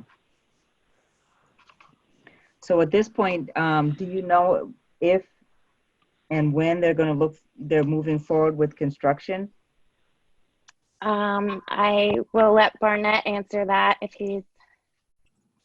I don't know, can you hear me? Yeah, I can hear you. Oh, great. Oh, hi. This is my first experience like this, so it's a little odd. But yes, we're, now that the pause has been lifted, and I'm still constrained because my children won't let me leave the house, but I expect to get permission to go up there next week and begin getting things organized. They're very strict because of my age, although I've learned today I'm type O blood, so I should be a little safer, but I hope to get up there next Wednesday. First thing I want to do is go through some of the rubble that's there and choose the laminated beams that Marcel Breuer was famous for using. Of course, we hope to use some of those on the site. So we're going to go through the rubble, start removing that, and there's some more engineering has to be done before we can begin our excavation. But yes, we want to take advantage of the season to move forward. Okay. So Marlene, let me give you a little bit of an update. So the demolition was done to the main building and to the Smith Robinson house. There is some piles of some debris that's still there that may be what Mr. Nguyen is discussing about separating out some material. They did submit all their application for their permits. It was reviewed. We sent it out to a third-party reviewer, which was the International Code Council. The updated documents that I was given covered all the additional requests that they had. The only thing that we were missing before we went into the pandemic and the shutdown at this point was that the applicants, architects and engineers, were going to submit one full final set of plans so I can have those plans actually stamped and approved so they have the actual documents. And I think they have one final payment to make for their actual permit fee. And then essentially their permit can be issued. Okay. So we're still waiting for some additional information sent into the building department. Yeah, there was some confusion there as to the actual approval of the third-party approver, but it went round and around for a while until someone took responsibility. I think that's funny the term, but that was a little frustrating. I'm sure for everybody involved at that point. Right, but I think we passed, we pretty much, the plans that were submitted, the last set was actually approved. They just needed to have their architects and engineers who were involved in all the plans to just submit digitally an actual full set of approved plans so that the third-party reviewer can actually make sure those are the proper plans that were approved. They stamped them to make sure those are the actual approved ones that go back to the applicant and the permit gets issued. Okay. Thank you. So that still needs to be taken care of, and that, Right, I'm just waiting for them. They had told me based on the conditions that we were in with the with COVID-19 that they were having a little bit of trouble just to get all the designers involved and to make sure they can submit their proper plans so I can move it to the person who reviewed it so they can give it back to us already and stamp, and then we can proceed forward with the actual permit for construction. okay. Good. Good. Marlene, question? Yes. Can we approve an extension subject to them getting those plans in to Joe to have them approved? I don't know, and Amanda, correct me, I don't know if we need to, we can approve, I don't know if we need to approve it subject to that, because technically they can't do anything until those plans have been submitted. Is that correct? Yeah, I don't know that that's really necessary. I'm guessing that in prior approvals, there was a condition that final drawings be submitted before Approval. Yeah, Approval. no, Right. not approval, before the permit would be issued. Oh, okay, yeah, the permits. You're But, right. so I think it would be a little duplicative, but yeah. All right. Thank you. Mhm.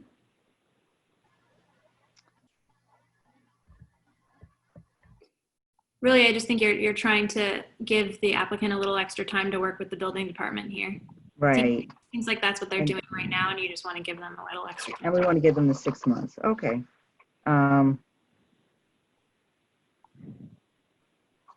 Is there any Need a other comments motion? from the board? I need a motion to open the public hearing. Motion to open a public hearing, Bob. Sorry, I just Second. had technical difficulties and couldn't hear you. Okay, we're just opening the public hearing. Okay. Which we have to do. Right. If there's no objections to opening the public hearing, the motion will be adopted. There's no objection, so the motion is to open the public hearing is adopted. Is there anyone waiting to speak on this property, 34 State Street? I have no emailed comments and I have no raised hands. I don't believe that anybody in the list here is for that. I believe everyone who's on the list is here for other applications. Okay, is there any email or outside? There's not. There's not, okay. So may I get a Motion to close public hearing? That was George Bailing, Second, Bob. second by Bob DeRio. And if there's no objection, the motion will be adopted. Since there's no objection, the motion is carried. So we will close the public hearing. Motion to approve the extension. Motion is, may I have a second? Second. Second. That was Kevin first, I believe. So Kevin Griffiths, second. And this would again have a roll call vote. Just wanted to clarify, you're approving a 6-month extension, I'm assuming? Yes. Okay, Yes. thank you. And roll call is Marlene Cheatham, Aye. George Bailing, Aye. Antonio Martinez,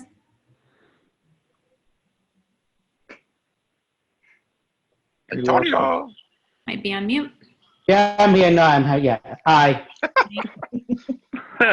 He's sleeping. Kevin Griffin Aye. and Bob DeRio. Aye. Okay, that's unanimous. Great. Thanks, everyone. Really appreciate Thank you it. very Thank much. you. Have a Make good sure night. that site is cleaned up. If I go around there and see grass, I'm calling you. Okay. You heard her, Burnett. No, I want to know. I couldn't get an answer today. Yes, please call me. Thank you. I'm gonna go pick up Annie to come with her hedge clippers. And when you finish there, you can All the way from Queens. back here. All the way from Queens, that's right. Next time, if this doesn't get straightened out, I'll be there with a ponytail next time. You come back here as well. Thank you. Thank you very much. Okay, we're up to ZBA 0920 53 Bellevue Avenue.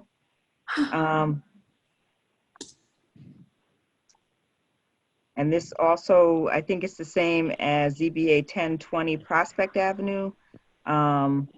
Otis Curtis is the owner.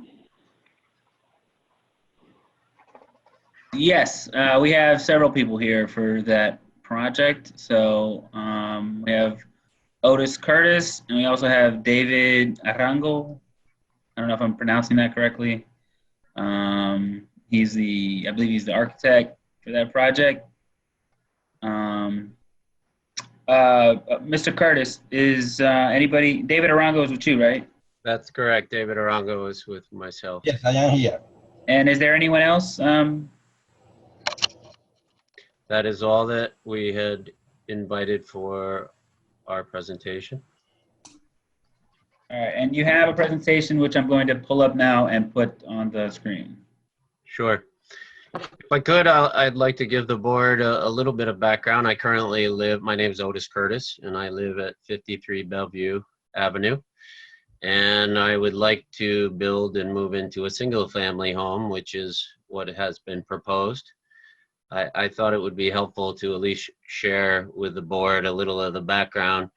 We initially had gone before the ZBA, and they identified there was approval, and we went before the BAR, and they had identified the lack of parking that should have been dealt with. So we went back before the ZBA. Finally, in February of 2019, we received the zoning approval or approval from the ZBA, then before the ARB or BAR in May. During that time period, I lost my general contractor, and I was reluctant to just grab somebody without fully vetting them. So we are back here. It's partly also related to my lack of familiarity with the extension process, but I assure you, we are not intending to move forward with any extensions because we've had plenty of time to be ready now. So with that said, we thought it would be helpful to at least give everyone a broader picture of the proposal. And I would ask David Arango from Rui and Associates, Architectural Associates, to walk us through it. Hey, good evening, members of the board. My name is David Arango. I'm working for Rui Arellano, and our client is Mr. Otis Curtis, and we start with the project in 78 Prospect Avenue, like he described in the beginning. The lot is has two fronts, one in Prospect and the other one in Bellevue. And the Prospect Avenue, they have a car garage belong to Bellevue, and if you see in the slides you have in front of you, the garage is, service to the parking for Bellevue. The proposal was make the single family house in Prospect and remove the garage and provide a single family. This is a Bellevue, a single family with a two-car garage. And the issue was because we removed the parking from Bellevue. We need to provide parking for Bellevue and parking for Prospect. And we have several variants we request: lot size, side yards, and coverage area in some case. That means we are start working it out for the variants we need to provide. We need requests and provide the parking for Bellevue. If you see in the slide you have in front of you, we provide like an easement, go from the driveway to there is an easement, provide the 3 parking spaces in the back and the 2-car garage under the new proposed house for Prospect. And if you see in the previous slides, we have the request variance for, you know, all the properties, because it's an existing not conforming for Bellevue, you know, is nothing there. Only we need to provide the parking. But for Prospect, because it's a new construction, we have several variants requested for that ones. One of the conditions was because we have in previous area was higher, we submit like a new material, like was like pavers, that's almost 100% permeable, and is in the entire parking plus the driveway. You see in these slides, the gray area is all the parking area, and the brown color next to the Prospect is the driveway. Also is permeable pavers. We have a slide which show the material and what is the things.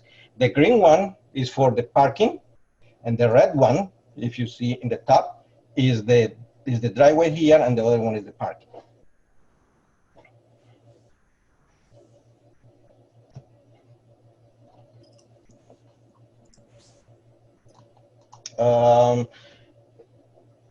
Like, because the lot is, you know, is too narrow, we for Prospect we request like they need to have a 4 feet driveway setback, but because we try to be not asking for many variants, we have the area for the house in Prospect, you know, current to the left to be with the setback, and we join from the driveway on the other side.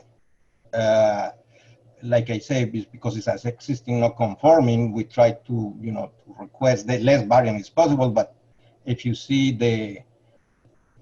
the information around the drawing, they show what is the things we try to get it, you know, for the request variance, for the required covered lot area, minimum width, the front yard, the impervious coverage, the minimum both side yard, and the driveway in the other side for Prospect. And it's an existing non-conforming for Bellevue. We request, you know, something there, because we have to join to this application to get in all the variants together.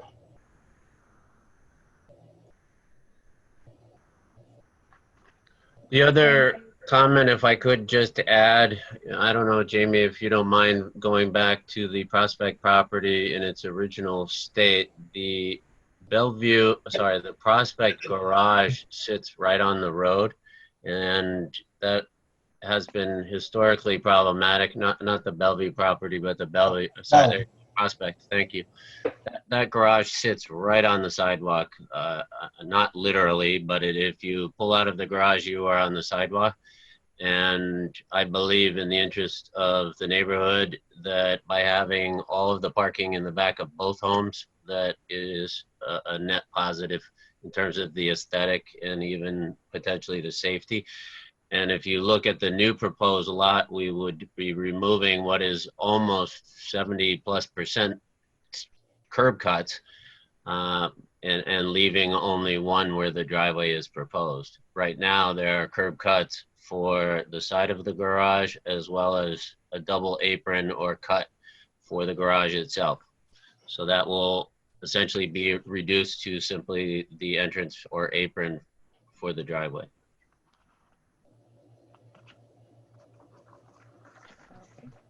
Thank you. Thank you for your presentation. Yes. I just was, since we're dealing with two separate applications here, and there are a lot of variances being requested, yes. Maybe it would be helpful for the board. Certainly it would be helpful for me. If we could have the applicant just list for Bellevue, since that's the first application we're dealing with right now, what are the variances being requested and for what amounts, because that is ultimately, you know, what they'll be deciding to grant or deny. Right. And do the same also for Prospect. Okay, Or we could just, yes, thank you. We have. For Bellevue, we request, you know, for lot area, we request also for the width. If you see in the drawing, can you go back to the slide? Where is the, the slide? Well, we have your zoning worksheet that was submitted. Yeah. Okay. So you probably want to read off of that. Okay. If there's a different zoning worksheet, then you're going to want to tell us about that now. We from the lot area, because the required is 7,500, the existing is 6,226, you know, 25. We request that one because it's impossible to make the things bigger. The lot width, we request a variance of that one. We request also for one side yard, because you see the property where it's located. Both side yards, because they don't make allowed to that one. The rear yard is also one of the variants requested, and the off-street parking, because we need request 4, we provide 3, we request 1. Mm-hmm. And also for the driveway, because we don't make it in this particular, because it's existing non-conforming, the request is 4, we need a 4 feet setback in this particular lot. So with respect to Bellevue, the majority of the variances you're requesting are related to pre-existing non-conforming conditions. Exactly. Yes. Okay. Amanda, if I can comment to that, the current parking for the 2 garage is 2 spaces, and we've created effectively 3 spaces behind the subject's house at 53 Bellevue. Actually, Amanda, the first two on that zoning worksheet, the lot size and the lot width are pre-existing. All the others are requesting variances because they have not constructed a home yet. Yeah, I would note real quick, Mr. Curtis, that you mentioned that there is 2 spaces available now and you're increasing it to 3. Your worksheet states that there's only, for the off-street parking, am I reading that there's 0? Well, that's not for that lot. That's for that lot. This is what's mixed up there. The 53 Bellevue is the existing lot. That lot is you're asking for the 4-foot setback and the 1 additional parking space. Okay, all right. So just, I know, Amanda, you just mentioned, I'm getting confused. Let's just be careful, I think, what we're talking about here. Yeah. About the existing conditions of now, because you have 2 lots, the existing condition. So we're not confusing. If you go back to the slide number 2, you figure it out there, because you can see in that one, in the presentation. Yeah, I'm going to go back to that slide, but I do want to remind you that slide essentially is created for both properties. So it in itself is a little confusing. So just in order for them to, the board is going to have to consider one variance for one, or the one variance application for one property, and then open up a new public hearing, for the next one. So we have to be clear about what we're talking about. Okay. Once we go into that. I can tell you right now what you have listed there on the 53 Bellevue, and you can correct me, David, if I'm wrong. A lot of those variants apply to the Prospect lot. Yeah. Yes. So that's the worksheet is wrong. Okay. Well, at some point, you'll submit an updated worksheet, please. Okay. And we go now for Prospect. In the Prospect, we request, the same thing for a minimum lot area, because, it's an existing non-conforming. And as we request also the width, we request for the minimum both side yards, and we request the driveway setback, because we don't have the space to have, this 4 feet driveway setback. That is one of the the things there. But, Oh. Go ahead. Okay, now you totally confused me here. Okay. So at 53 Bellevue, Yes. we technically only need the parking variance. You need the one parking space and the 4-foot setback for the parking that they're providing three spaces. That's for 53 Bellevue. The Prospect lot is what you're seeing on this worksheet. Okay, but wait a minute. Let's go back to 53 Bellevue. We only need one parking. The variance for one parking space and the 4-foot. The 4-foot setback for the parking area. Okay.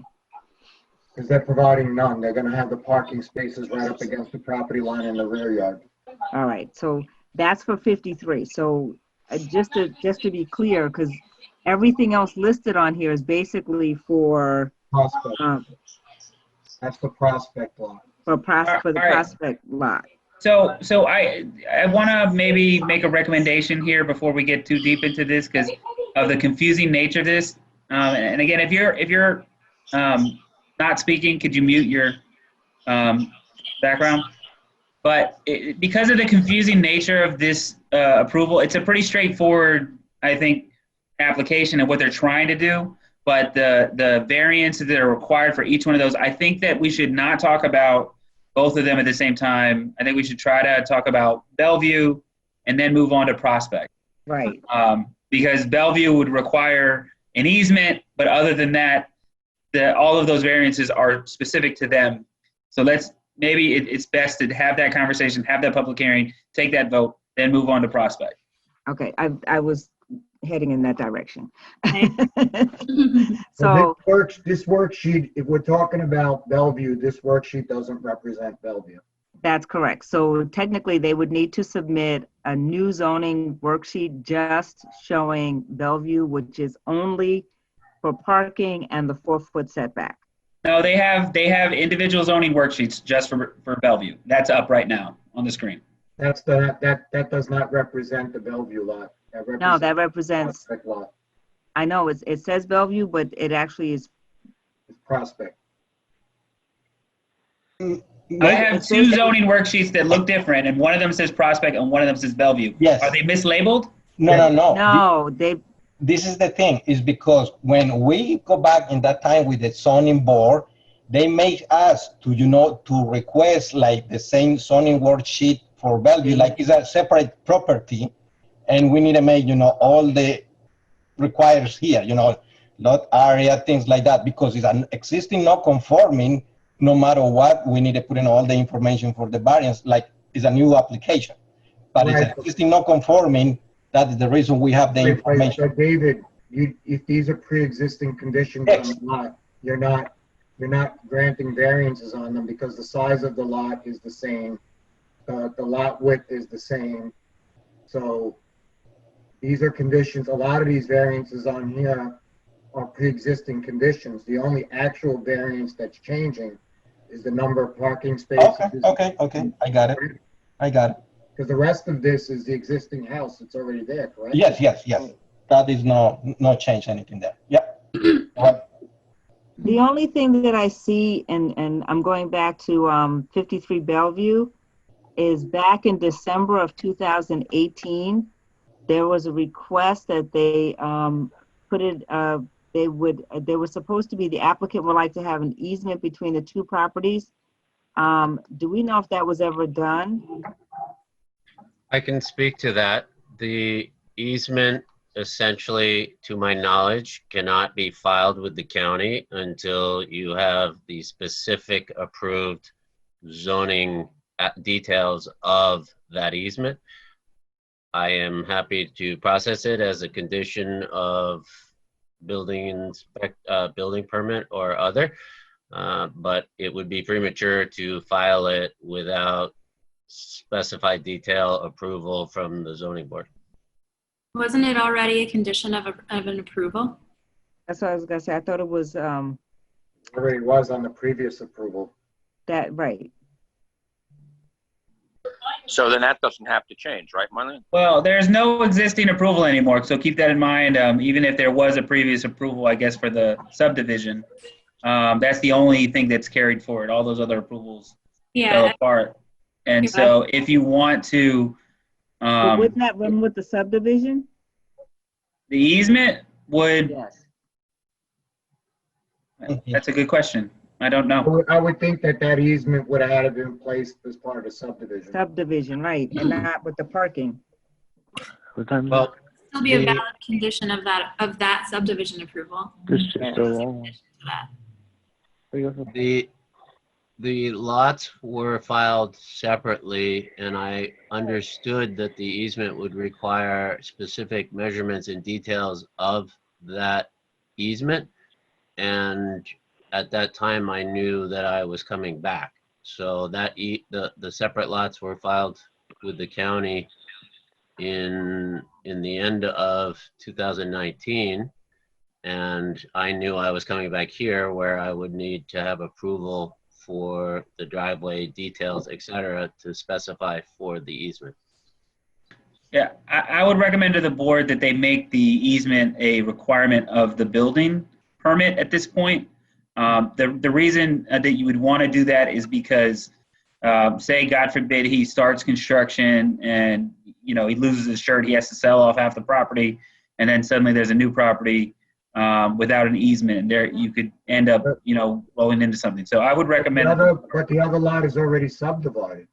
I understand that, but at this point, outside of order to remedy, which could be something that I guess the village could look at down the road, I would recommend the best path forward would be to have that filed prior to getting a building permit, which is sort of the next step after. Let me ask you a question, Amanda. If he got planning board approval to do the subdivision and there was a condition for an easement and that hasn't been met, would that mean that the subdivision is still granted, or that subdivision needs to get reapproved again because he didn't meet the condition of it? The subdivision is, you know, is already done at this point. So I don't know that there's any sort of recourse in terms of taking that back. There's not. But it's still, you know, I'd still be interested to know what approval that was made a condition of. But I also think that Jaime's suggestion is a good one, that you should make, you know, since we don't have that information in front of us right now, and we know that it was a requirement in the past, and we want to make sure, the board, I would think, and the village would want to make sure that if either of these lots is sold off in the future, that there's sufficient access for 53 Bellevue to get to their parking, would think that the board would want to make an easement a condition, as Jaime explained. Okay, so can I go back to what was done in 2018? Because at that time, our attorney said that the applicant will need to provide Corporation Counsel with a recordable easement that will reflect the 53 Bellevue can enter through Prospect Avenue to get to the 3 parking spaces on Bellevue, and that the owner of 53 Bellevue will maintain the driveway and deal with snow removal. He said that the easement will run with the land and a CO cannot be issued without it. So that was back in 2018, and the board members made it, you know, that it was approved with the condition of an easement. Yeah, well, I think that just based on what you described there, Chairwoman Cheatham, that essentially they had until the CO to have to evidence that they had filed that. I think that that's too far out. So in this sense, you have the ability to sort of fix that problem.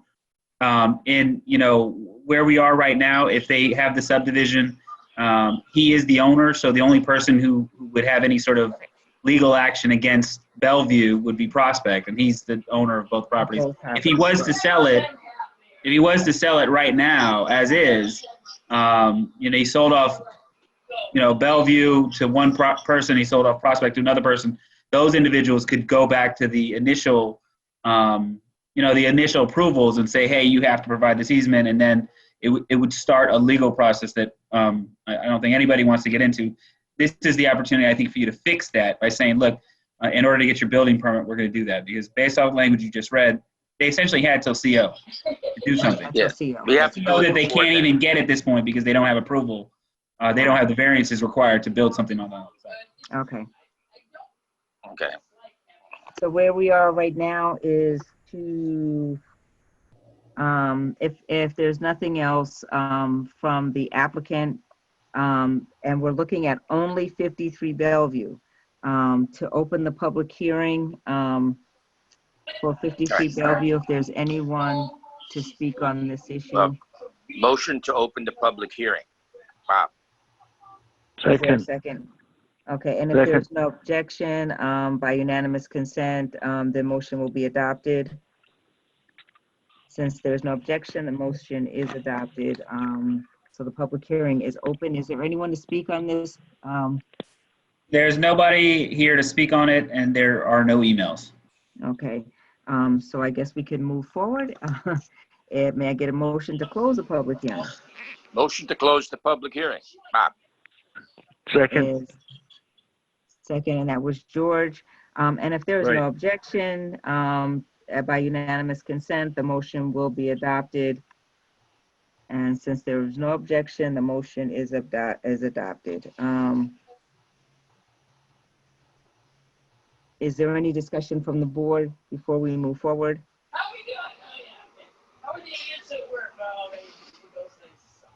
Okay, so is there a motion from the board to grant, wait a minute, where are we? You want to go through the factors, or? Yes, we'd have to go through the factors. Yeah, unfortunately. I was thinking this was a Extension. an extension. Yeah. Okay. Understandable, no problem. I think I've seen it on the agenda so often now that. Yeah. All right, well, this is an area variance, so we're dealing with familiar factors, and the first is whether an undesirable change will be produced in the character of the neighborhood or a detriment to nearby properties will be created. And again, this is for a 4-foot setback variance and a parking variance of 1 space. Of 1 space, right. Actually, you're taking parking off the street, and I think that's a good thing at the end of the day. Well, you're not actually taking parking off the street. And remember, there are 2 separate lots. So when it was a unified lot, it was 2 parking off the street, and then the other lot is now kind of being used as a garage. So it's sort of, yes, you're right, but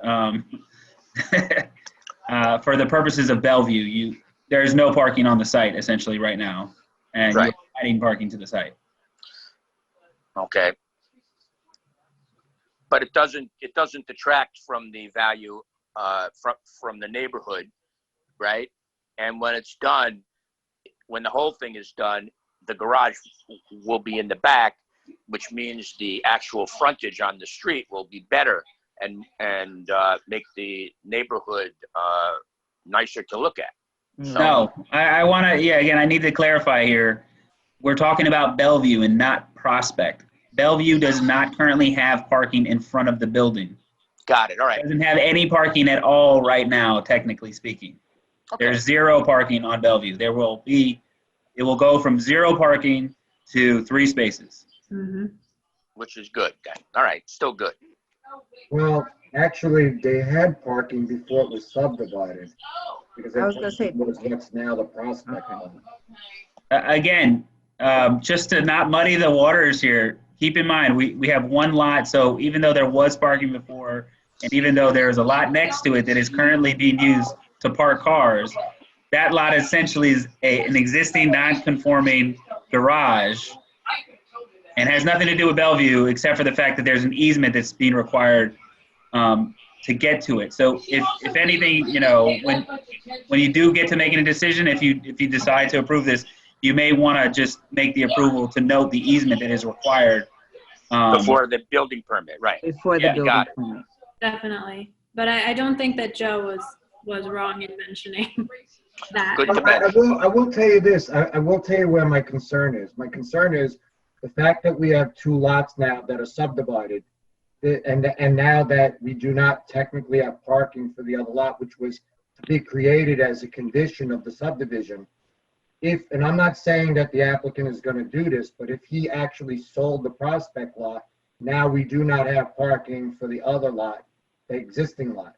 And I'm not saying he's going to do that, but that's the potential with saying that we have 2 separate lots and waiting for the condition of a building permit to be issued to make the easement, to me, is leaving open the opportunity that that lot technically can be sold.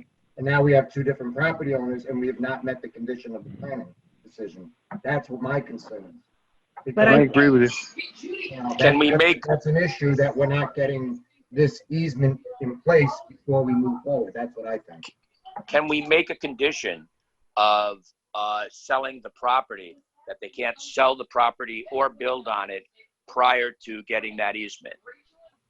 Can we enjoin them from, can they enjoin them from selling it without the easement in place first? Not really comfortable with putting a condition on their ability to sell. Yeah, again, you know, there was an approval to split the lot, right? That created these 2 different parcels, and there were conditions at that time that, even though they may be hard for the village to enforce, could certainly be used in a lawsuit down the road if somebody felt like they were not getting the access that they were. No, why create problems? Possibly. You've already created the problem. The problem exists. The problem exists, right? I know. So you're not creating new problems. You're just trying to solve the existing ones. So technically, there has to be an easement somewhere in there. Yes. Is that correct? Okay. So how we proceed moving forward to get them to do the easement is that, I guess my question really becomes, in granting the variance, is that separate and apart from the easement? No. In totality. So Amanda, I have a quick question for you that may be able to resolve this. You have a property owner of Bellevue and you have a property owner of Prospect. Could you require that, because we're talking about an issue of whether this has been recorded or not whether or not there's an agreement between the 2 property owners. Is it possible to require as a condition that this be, you know, signed and submitted to the village and then recorded as soon as possible? Well, I would definitely, in writing this resolution, I would absolutely require that an easement be provided to the village attorney for that it be provided and that it's to their satisfaction, and then it be recorded.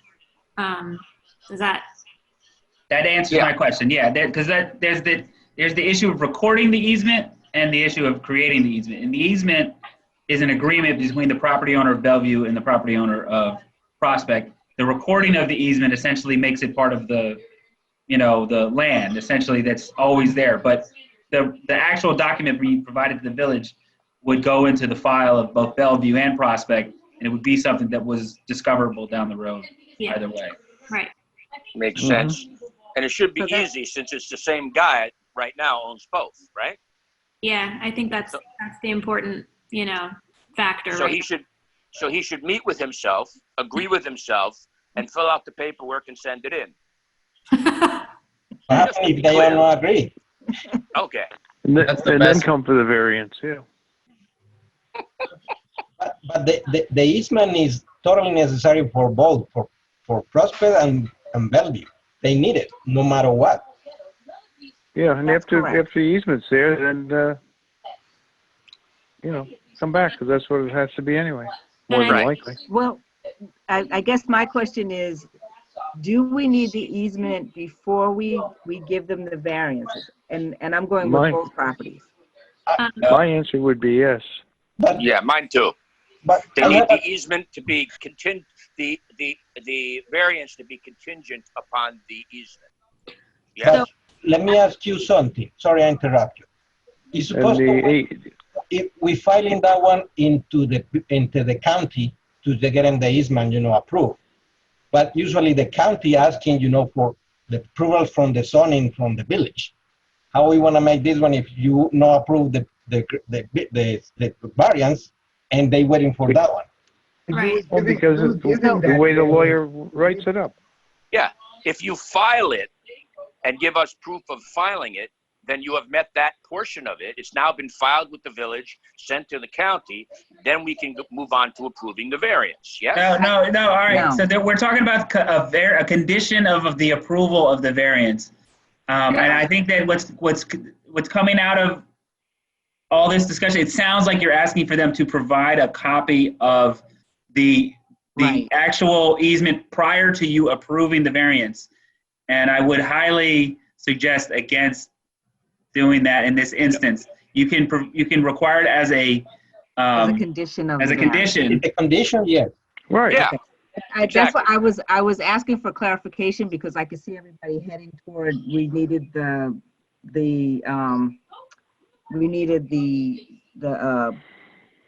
easement before we did the variance. But I think it has to run neck and neck. And I'm just going back to 2018. They did grant the variance then on the condition that before anything was issued that they had to have the easement. So I think that we should kind of run in the same vein and allow. I agree with you. Okay, so if we're working in that way, then let's go through the 5 points and move on with 53 Bellevue. 53 Bellevue first. Then Prospect. And then Prospect, and then move on. So are you done discussing the first factor? Yeah. Okay, so the next factor is whether the benefit sought by the applicant can be achieved by some method feasible for the applicant to pursue other than an And I have to ask whoever has the TV on in the background, if they could turn that TV off. It's making it difficult to hear people. It's going to mess up. No TV on at my house. I think it's somebody talking in the background. Might be Gail on the phone. Okay.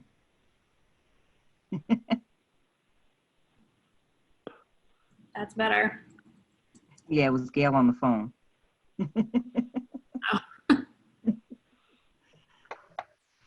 So is there an alternative that would allow the applicant to achieve the benefit an alternative to the area variance? I don't think so. I think this is a pretty elegant solution. Yes. And it really is only a parking space in 4 feet. I'm not.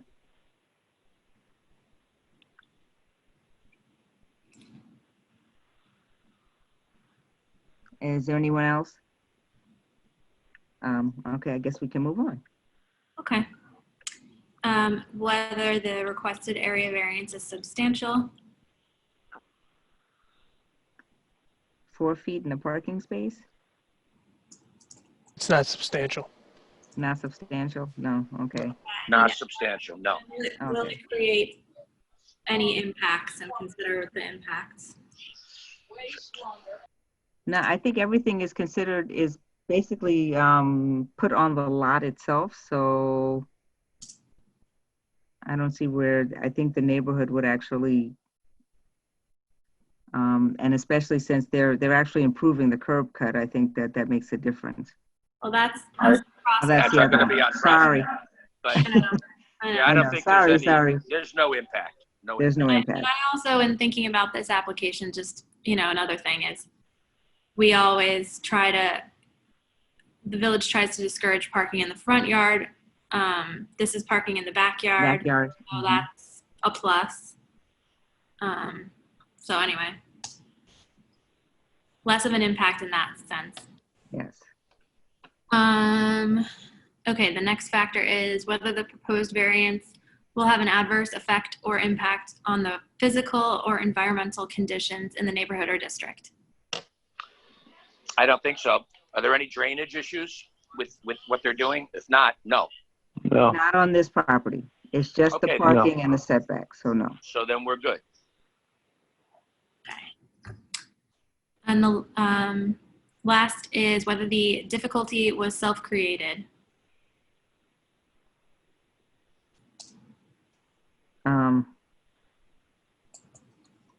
Do we consider it self-created since it's a new project?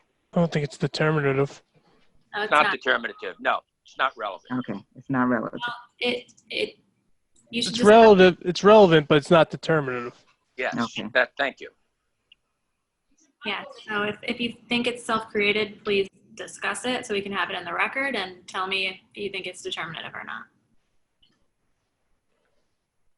It's relative because it's new construction. It's not determinative in any way because it's not a bad thing. So. Okay.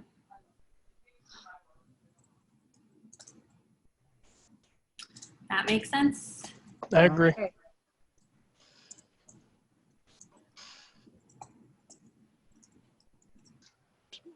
Those are the factors. Those are the 5 factors. Okay. Do we have so to move to close the hearing? we closed the public hearing already. Yeah. Now we need to make a vote. So Make a motion. So a we motion need to to make a approve the vote. variance. Is there a second? Second. Roll call vote. Is this the 53 Bellevue, by the way, we're doing? This is just Yes. 53 Bellevue. So are we saying we're granting variances for existing conditions as well? I thought that is not what we're That's doing. not Bellevue. I thought that was Prospect. That's Prospect. No, Prospect is the property that does not have a house on it yet. Bellevue, where you're seeing things like the lot size, the width, site setbacks and all of that, or the existing house that's there. Right. What occurred was years ago, the zoning board treated applications as cleaning up the lot. We grant variances for things in different conditions. And then the decision was that it was not good practice to have people, zoning boards to be granting variances for things that are existing conditions. They should only be granting variances on specifically what they're applying for today. Otherwise, you'd be granting variances over and over again against, the setback of the house is not changing. So you're granting a variance against today's code when this was something that was constructed 100 years ago. So they were doing that for a while, and it was understood by Corporation Counsel that that was not the procedure. So now that we're doing a brand new application here, my opinion would be to only grant variances that are pertaining to stuff they're installing today, not existing conditions like a side yard setback for a house that's been there for the last 75 years. That's an existing condition. But I thought we're only granting for 53 Bellevue the 4-foot setback and 1 parking space. Right. So what I'm saying is the worksheet that I'm looking at in front of me, we're not granting the variance that are all on this worksheet, correct?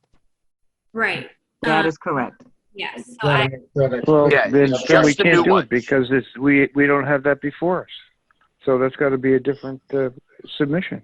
So you're asking to grant those 2 variances with the condition that he submits a proper worksheet at a later date? At Yes. a later date, yes. Yeah. No.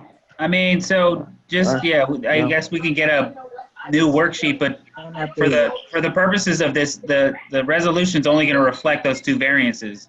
Correct. So even if they have a worksheet that reflects a bunch of other variances that might be needed, this board determined that they don't need it. So it'd be nice to get an updated worksheet, but is it relevant or necessary for the applicant to provide an updated worksheet as a condition of the approval? yes, it's necessary as a condition of the approval because we need it for the record. But in terms of, for the board to make its decision, since the applicant is not requesting any additional variances, I do not think that it would prevent the board from moving forward right now. Great. But definitely the applicant needs to provide an updated worksheet. So does the motion need to be amended to say that? I don't know that anyone moved yet, but the motion will definitely be conditional upon submitting an updated worksheet and, as we discussed, them providing an easement prior to the building permit. Yeah. Yes. Okay. I'd like to move forward and make that motion. Is there a second? Second. Thank you, Kevin. All those in, no, roll call vote? Okay. Marlene Cheatham, Aye. George Bailey, Aye. Antonia Martinez, Aye. Kevin Griffith, Aye. Bob Daria. Aye. Great, 5-0. And Joe, thank you very much for the clarification on policy in the past. No, I just wasn't sure if we were voting on all the variances that are shown on the worksheet or just the ones that pertain to what they're going to be installing, which is the parking. Yep, I gotcha. Okay, so moving on to Prospect Avenue.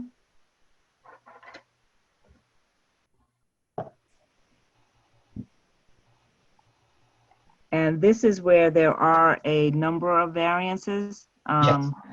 Okay. Well, there actually are only listed here 3 variances that are not changes, I guess, if it matters. So you have 2 that are existing conditions, and you have 3 other variances.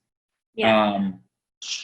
So the only ones we need to discuss are the 3 new variances. The other ones are moot for us tonight. Correct? I think based on the rationale we just talked about, that both side yard variances, the impervious. Okay, go ahead. Go ahead, Marlene. So both side yard variances. It's the combined side yard variance, I guess, is really what it is. Yes, that's right. Yes. Sorry. The impervious surface coverage. Right. That's right. And the driveway setback? Yeah, because the lot size and the lot width were required as part of the subdivision, but you're saying the subdivision has already been completed, so. Done. Mm-hmm. That's a done deal. You're going to be granting variances for something that's existing. So we don't need to do that. No. Good.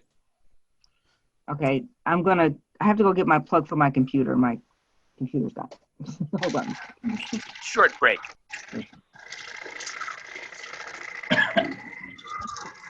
Do we want to take a 3-minute break, y'all, since we have a bunch of stuff after this to do as well?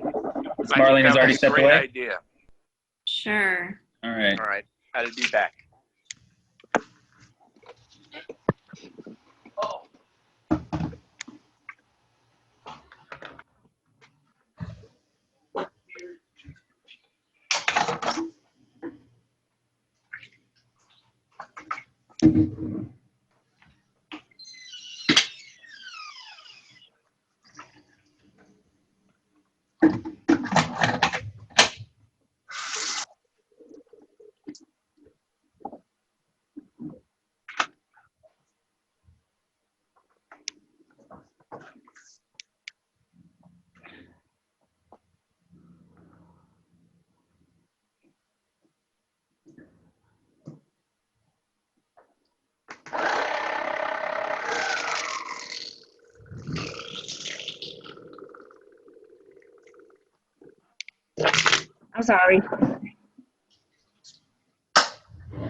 I'm sorry. I'm back.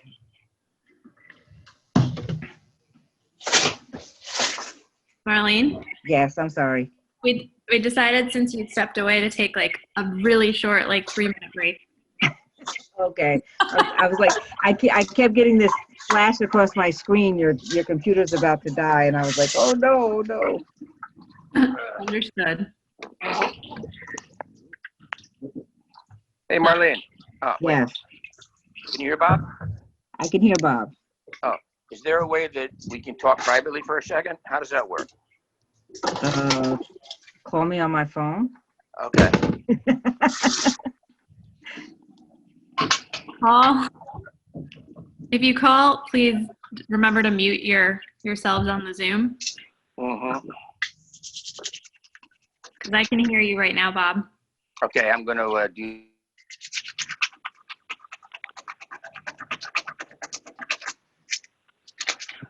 Sounds like he's washing his clothes. All right, fine.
Now I'm back in Zoom. Okay, I'm back. That was cool, Marlene. Ugh. My license plates finally came from my car. I'm That's so wonderful. excited. Everyone back?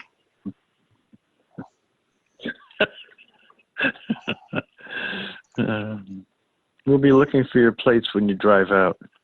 It was nice. I was weird driving around with no license plates on my new car because DMV couldn't do it. Okay, is everyone back? Are we back? Not yet. Oh. I wish the barbershops would open. I'm starting to get this full hobo look. It's not good for me. I'm not that pretty to begin with. They're actually open. You can make appointments. Oh, cool Yeah, you beans. can now. This They week. open Yeah, as they of said they're today. open. As Oh. of today, yeah. Phase 2 today, they're open. They just have some restrictions, like somebody has to make an appointment. You can't be like in a waiting chair. They only allow. Well, that's the best news ever, Joe. Yeah, but it's open as of today. Oh, that's great. You may not get an appointment for a month, but That's another thing. they are open. Do like I did. I had the barber come to my house. Well, you could do that. Ooh. That worked out fine. I don't got too much to worry about, but I do have a dog that needs a haircut. That's really bad. My dog is matted everywhere. It's really bad. My dog's going for her haircut tomorrow. I can't wait. Mine's gonna come back bald, no hair left. It's a poodle. It looks terrible.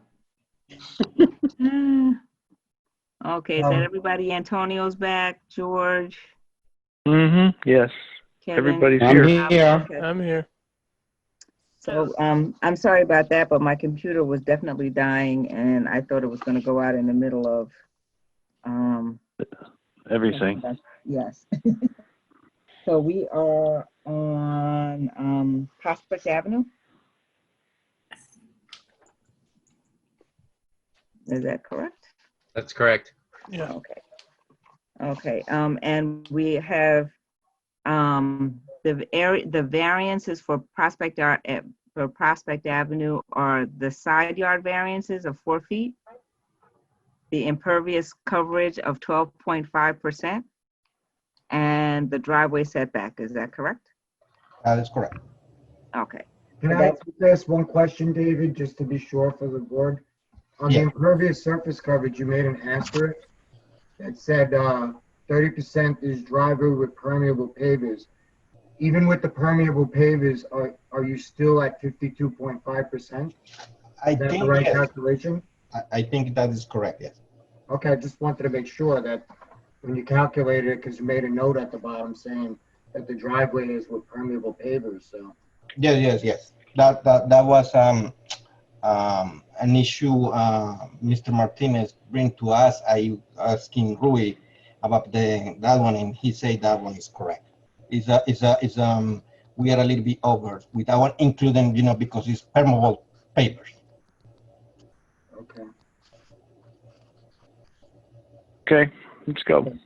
So if it wasn't permeable pavers, you would have actually needed a larger variance. Yes, Okay. that's true. Because if you see the presentation, is a lot of parking and is a lot of driveway in the house, and the green area is minimum. Okay, understood. Okay. Yeah, if I could really kind of hone in on the clarification on this one, because I think this is something I'm still having a little challenge understanding, and maybe the applicant can clarify. If you look at it, are you saying that the purple part of this represents 52%, and then you're not counting the red area and the green area as impervious surface? You're stating that this purple area alone right here in the middle, that's the building footprint essentially, is the only area that's being used to calculate the permeable surface, the impervious surface? When you made that calculation? Yeah. Go ahead. But just it seems like if you see here under your presentation that you submitted, it says that the proposed is 38.16, which I'm assuming is the calculation of the house plus whatever other stuff you may have on the site. But if you go to the variance worksheet, the zoning worksheet, it says that you have 52.5. And so there's a discrepancy there. And so I just want to clarify, I would like you to clarify with certainty that you are not counting the impervious surface, I'm sorry, the permeable pavers as impervious surface. Because it looks like maybe you are and you didn't mean to. But it's up to you to clarify that. Okay, the thing is this, according with the things, we have the house and some walls you see around it. It's not a lot, but the previous area, they have some, I think, in some impact. And no matter what, I think we are a little bit over from the percentage. That means that is the reason we need to use in the previous permeable pavers to get in, to the less variance possible. Because I think because the load is too small for the house and plus all the driveway we have. And that is the reason we changed the materials, because in the beginning we provide like an asphalt and we are really over. That means that is the things we switch for pavers. I try to minimize the impact of the impervious area. So David. Yes. The house obviously is impervious. Yes. The red area over here that you're representing for the driveway, that's going to be with permeable pavers, correct? Excuse me. Yes. Yes. And then the area behind the house where you have the rest of that driveway, that's going to be a portion of it to get access to the Bellevue property. Yes.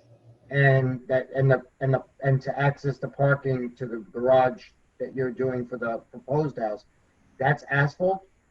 No. That is, if you see the photo in the presentation we provide, they showed samples of how they looks like. The brown area, we can say in this one, is the permeable eco pavers things, and the back one is the torn stone pavers. You see, it's like with the grass in between.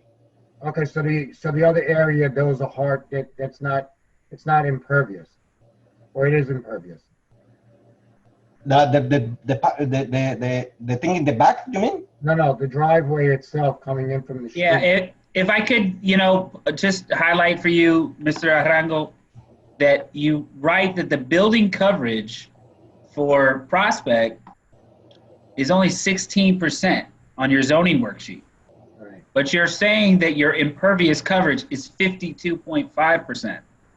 And so I'm just, again, having a little bit of a hard time understanding how to reconcile those. I think that is kind of what Joe's trying to get at here, that maybe you're asking for a variance that you don't actually need to ask for. So can you got it. explain how much of the impervious coverage is covered by the building, how much of it is covered by other stuff like walls that you mentioned, and then help us understand how you got from 16% of building coverage all the way up to 52.5%, considering most of what you've demonstrated on this picture here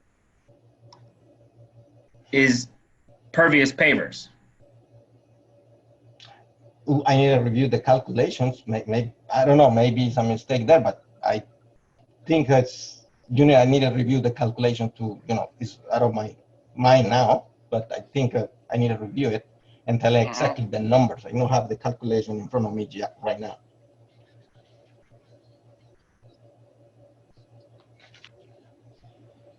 I have the drawings here, so I'm going to open up the drawings if I can. If you give me the chance, I can go to the drawings, and I have the drawings in CAD. I can give you the areas.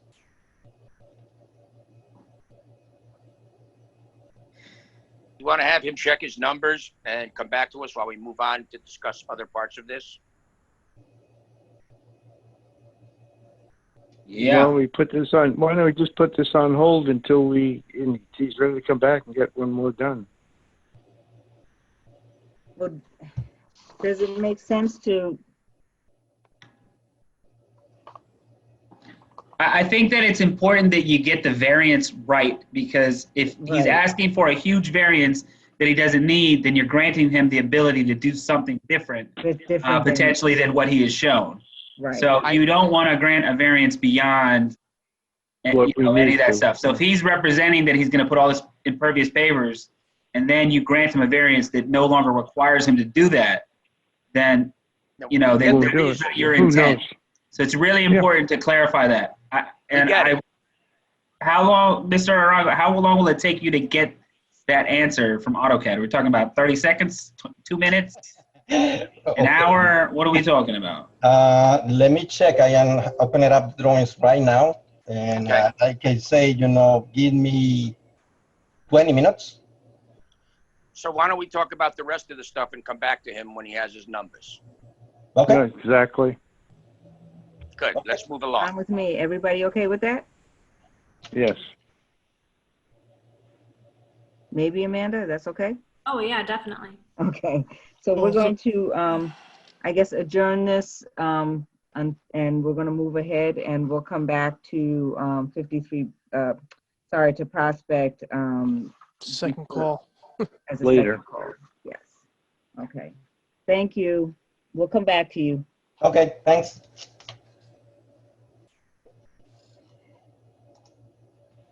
Do we need a motion to adjourn before you can? Are you going to talking about moving on to another project entirely? Do we need a motion to adjourn? I think it's okay to just move on.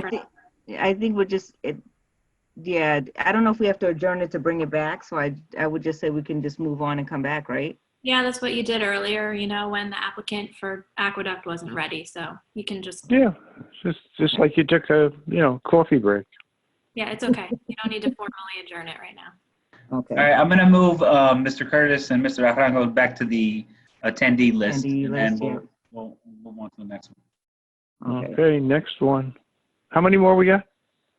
There's one Two more. after this one. Two after this one. Okay. We'll try to get off before midnight. Okay. See you later. So we're up to ZBA 1325 Brandra Street. Is there anyone here to speak on that? And that would be Angel Silver and I think JB Hernandez. yes. I have JB Hernandez here,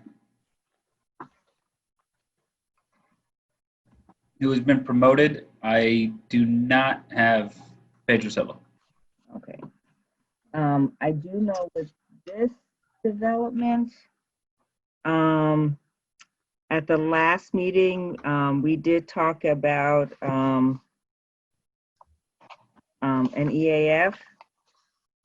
And I believe that we did not declare ourselves, the zoning board, as lead agency. And I think that needs to be done first before we can move forward with anything else. Is that correct? That's correct.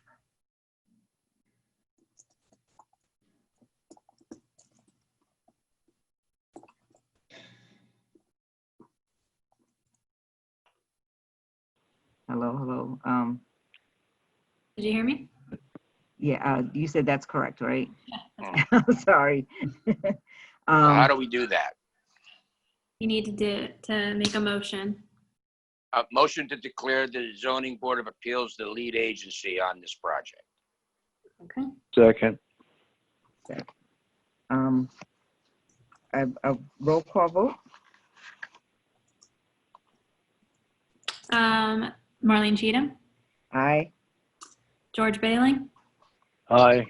Antonio Martinez, Aye. Kevin Griffith, Aye. Bob Jariah. Aye.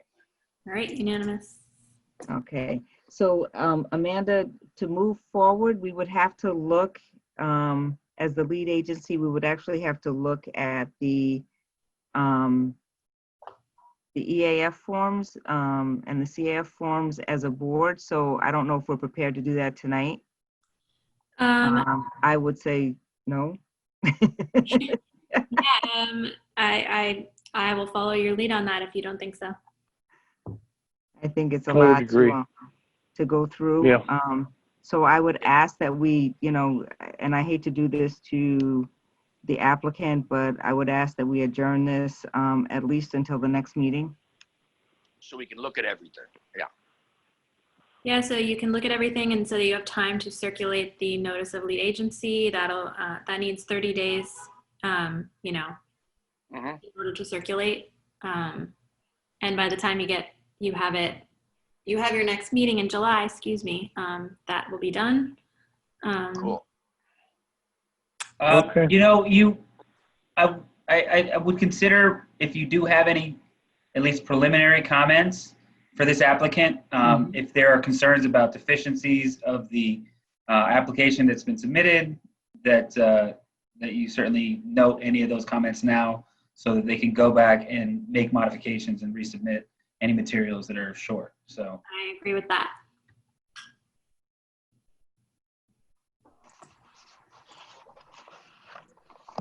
I didn't get a big response. I'm not complaining, George. I don't know if there's anything missing. Do we had any comment from the environmental board? I mean, I know that we talk about the bicycles, and was there an official comment? yes, there was. I will read that right now. Okay.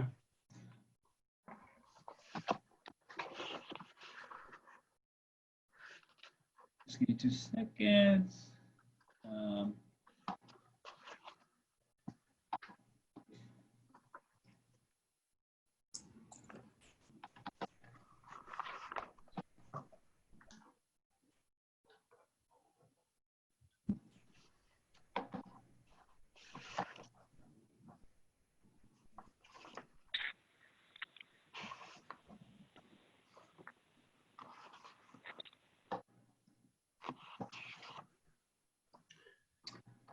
Okay, so the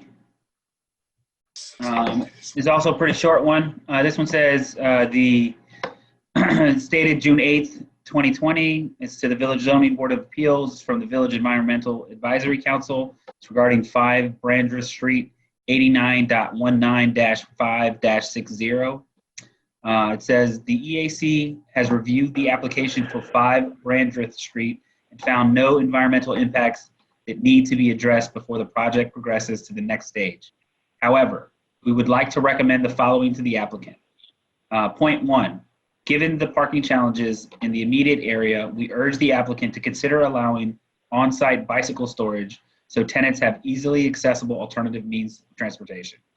Point 2, to mitigate any problems with garbage disposal in combination with the often high winds in the area, we ask that the applicant ensures that any additional waste receptacles that result from this development are properly covered and stored. Sincerely, Erica Bosch, Chair, Village of Ossining Environmental Advisory Council. That's it. So given the fact that we just declare lead agency tonight, there is no way that the board can make any decision, right? No. Yeah. Yes. No. Okay. No, so we'd like to, can I have a motion to adjourn this to the July meeting? So moved. Second. Okay. Do Thank you. roll Is call? there, yes, Yes, roll call. roll call. Okay, Marlene Tatum, Aye. George Bailing, Aye. Antonio Martinez, Aye. Kevin Griffith, Aye. Bob DeRio. Aye. All right, that's unanimous. All right, sorry about that, okay. but thank you, and we look forward to seeing you next month. Okay. Hopefully we won't have you here at midnight. Good night. Thank you. Night. Not over yet. Let's move on to ZBA 1420 145 North Highland Avenue, McCluskey Community Services.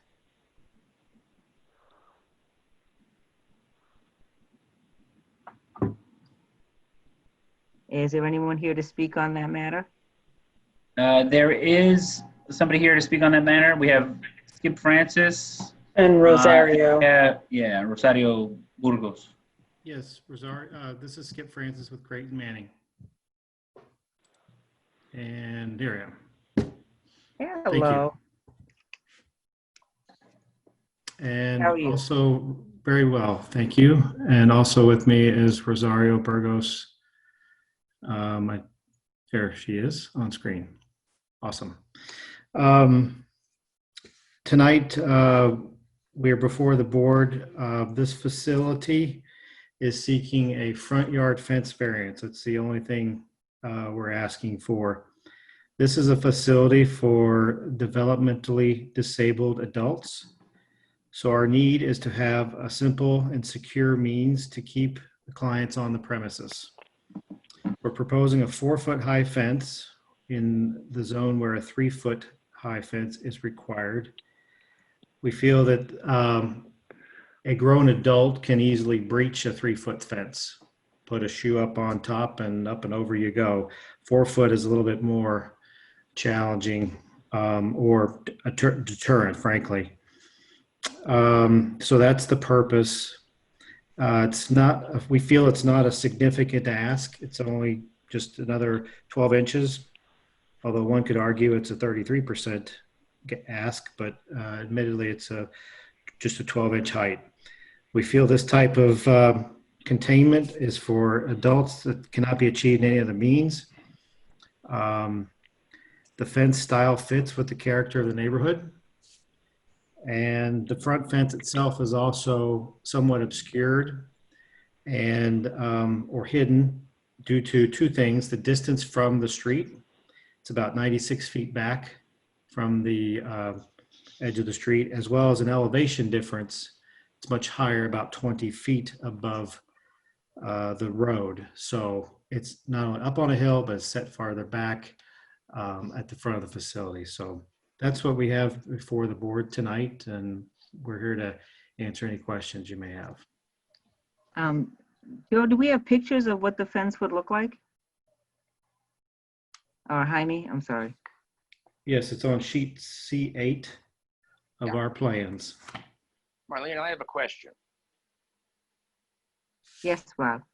Is a 4-foot fence high enough to keep an adult from going over it? Because I'm an old fat guy. Yeah, I can get over a 4-foot fence. Yeah, that's the same thought I had. You could probably get Absolutely. over it, but it would take It would you be a ugly to little- watch. I think what they're saying is that by the time somebody gets to the 4-foot fence and then is able to climb up it to get over it, they would be there to get them down. A 3-foot fence is a lot faster to kind of stick your foot up and be over on the other side, and then down North Highland Avenue in about 5 minutes. The existing conditions, there are some existing conditions in terms of a fence, I think, back where they want to place this fence. Would y'all be able to detail that? There are some existing fencing around the perimeter, the sides and in the rear, 4 feet to 6 feet high. So there is some existing 4 foot high fence, but in the front, we want to just make it consistent across the front. It's about 125 lineal feet across the front, wrapping around to the side slightly to where it meets the front corner of the building. With that, we'll have a gate as well. But So the gate would go across the driveway? Yes. So people in their wheelchairs can be offloaded from the transit vans and through the gate to the north end of the building that has the elevator shaft. And there'll be accessible ramp going in too. But in this zone, the 3-foot high fence, I think it is generally for like front yards where you can still see your plantings and your front lawn and your front porch. So it makes sense, of course, but in this use of this facility, we think 4 foot is just going to be enough of a deterrent to keep the adults inside. Okay. An adult can still scale a 6-foot fence if they wanted to, but we're not going to go that high. We're not asking for anything taller than a 4. Speak for yourself, man. It would be ugly for me to try it too, but I could do it. It would take me a long time, though. Yeah, but you bring a step ladder. Yeah, there you go. Joe, do you have any problems with this technically? No, it just happens to be that this property is located in a 2-family zone district, so they're subject to the regulations of a residential property, but it doesn't really work for the type of use that they have on that lot. Okay. So it's understandable. So, okay, so this variance,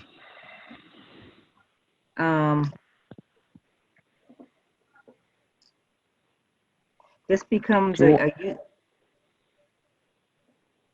I'm sorry, go ahead, George.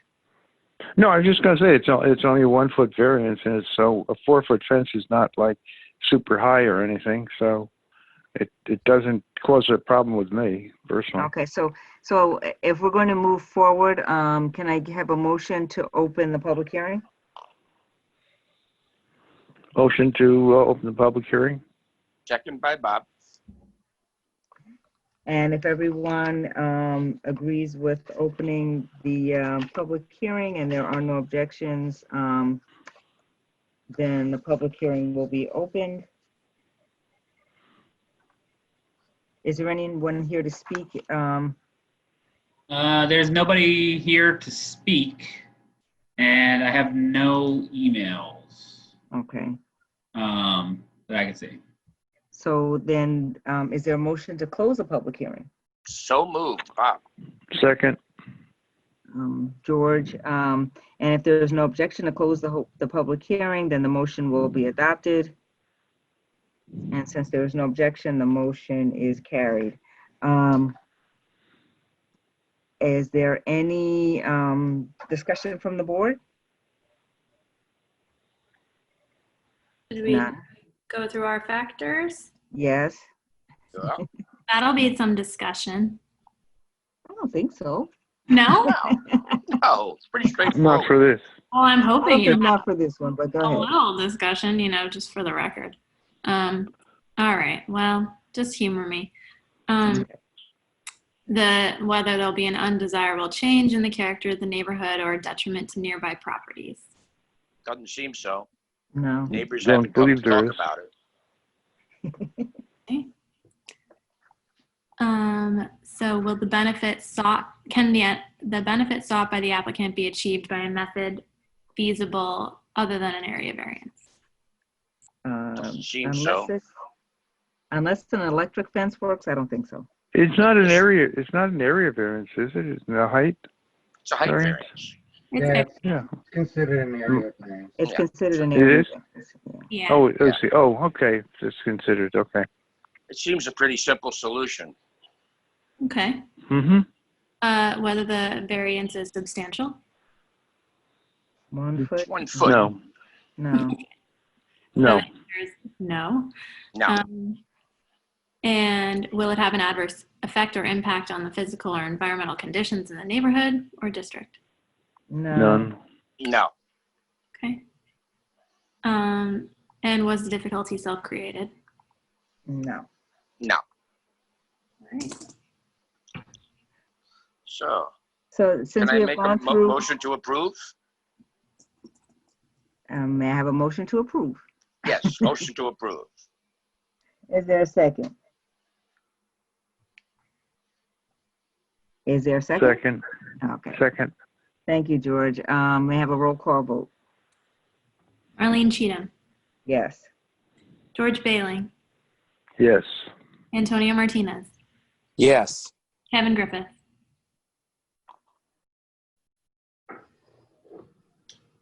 You lost him. Griffith Kevin? is on mute. Okay. You got a haircut. Yeah. Well, we still have a Kevin? quorum even if Kevin doesn't vote. Okay. It's approved. Bob So- says yes. Antonio? Antonio already voted. It's Bob. Bob Yes. Okay, so the vote is 4-0. Okay. 4, and then 1 abs. I guess we'll call it an absent. Not Mhm. absent. Abstain. Courteously. All right, maybe he had an emergency. Okay. Okay. Thank you all very Okay. much. Thank Appreciate you. it.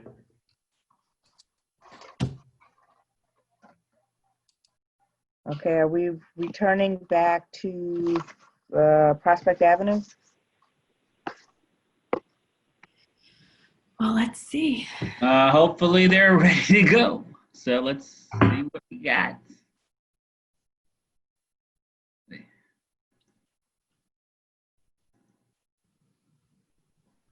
I shudder to think how long this night would have been if we hadn't had several adjournments. Midnight. It's sort of, it happens. It happens every once in a while. They'll go to 12, 1 o'clock. You're talking to someone who used to be on the village board and we'd be in meetings until 2 a.m. Until the end of time. Yeah, Long day. that's true. Long day. On the village board too. We Yeah. had meetings that were that long, but that was back when you were children. True. I'm talking about 1970. George used to ride his dinosaur to the meetings. Yeah. Exactly. I do want to. We have Otis Curtis here, and we have Mr. Arango here. Before Okay. Hello. Can I just note for the record that Kevin did drop off, so we still have a quorum. We have 4 board members present, but just for the record, Kevin Okay. is no longer on. That's it. Okay. Kevin officially dropped off, or he just sort of technically dropped off? Yes, I don't see him on the panelists or the attendees list anymore. Okay, let's go on.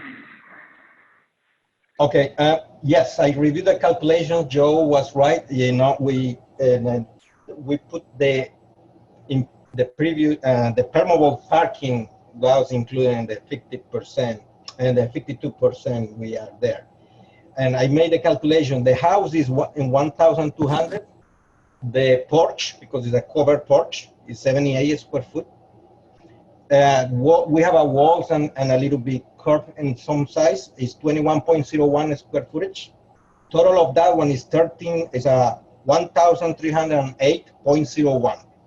And the area of the lot for this subdivision is 6,225.09. That give you like 21.01%. The parking and the driveway, the square footage of that one is 1,944.63. If you add the two numbers, 1,300 and 1,900, is basically, what is the difference we have there. We needed amended the worksheet because the real number is 21.01. You don't need a variance for that. So you don't need that variance then. Yeah, you are right. So we don't need a variance for the impervious. Variance. Yeah, so that now limits the variances that you need to consider for this project to the combined side yard variance of 4 feet and the driveway setback of 4 feet. Right. Correct. Do we need to open a public hearing now? Okay, so we're just looking at, just to make sure that everybody's on the same page. So just the side yard setback of 4 feet and the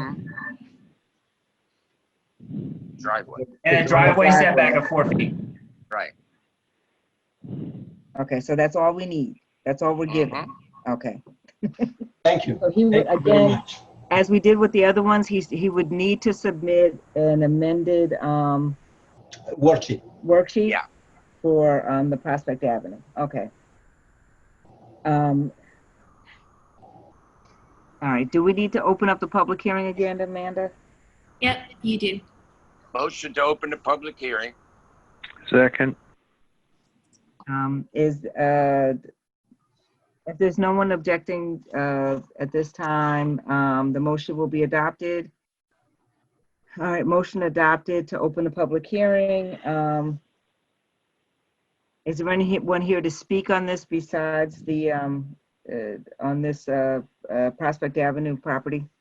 We have nobody here anymore, and we have no comments. It's just us. Sure. If there's no one, the public hearing.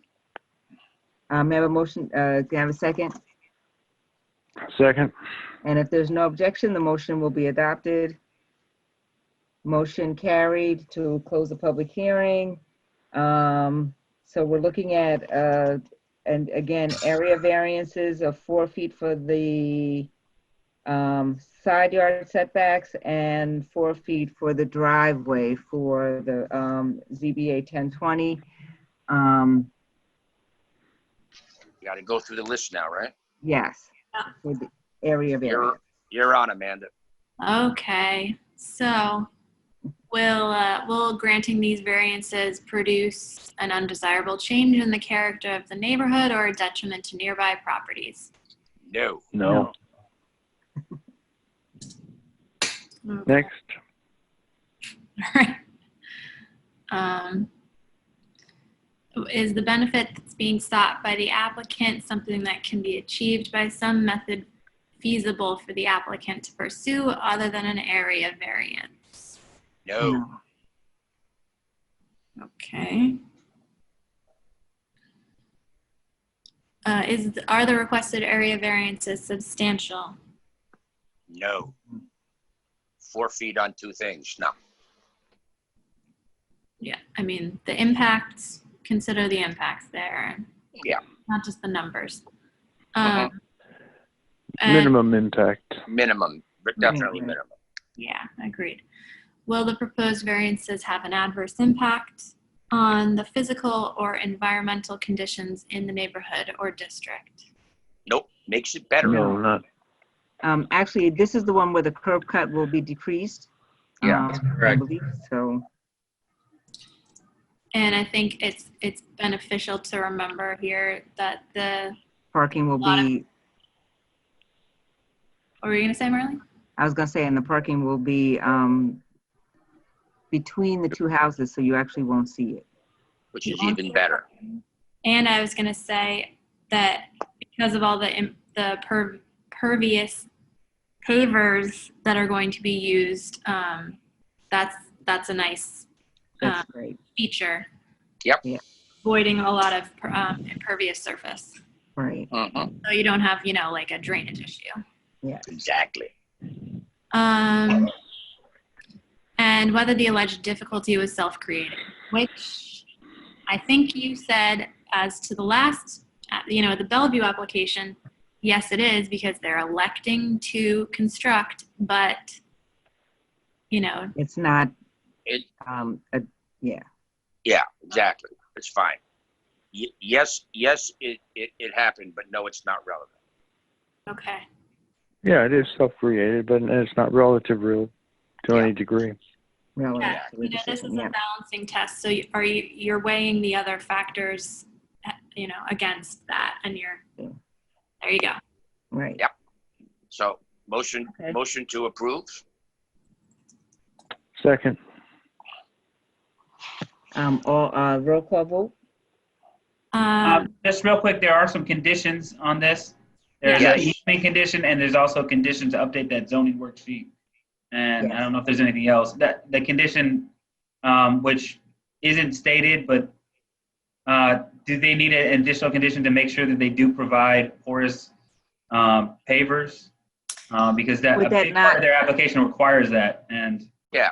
So the motion is amended to say that approved, but requires the amended documents, and that they use the pervious pavers, and that before they're issued a building permit, they have to get that easement.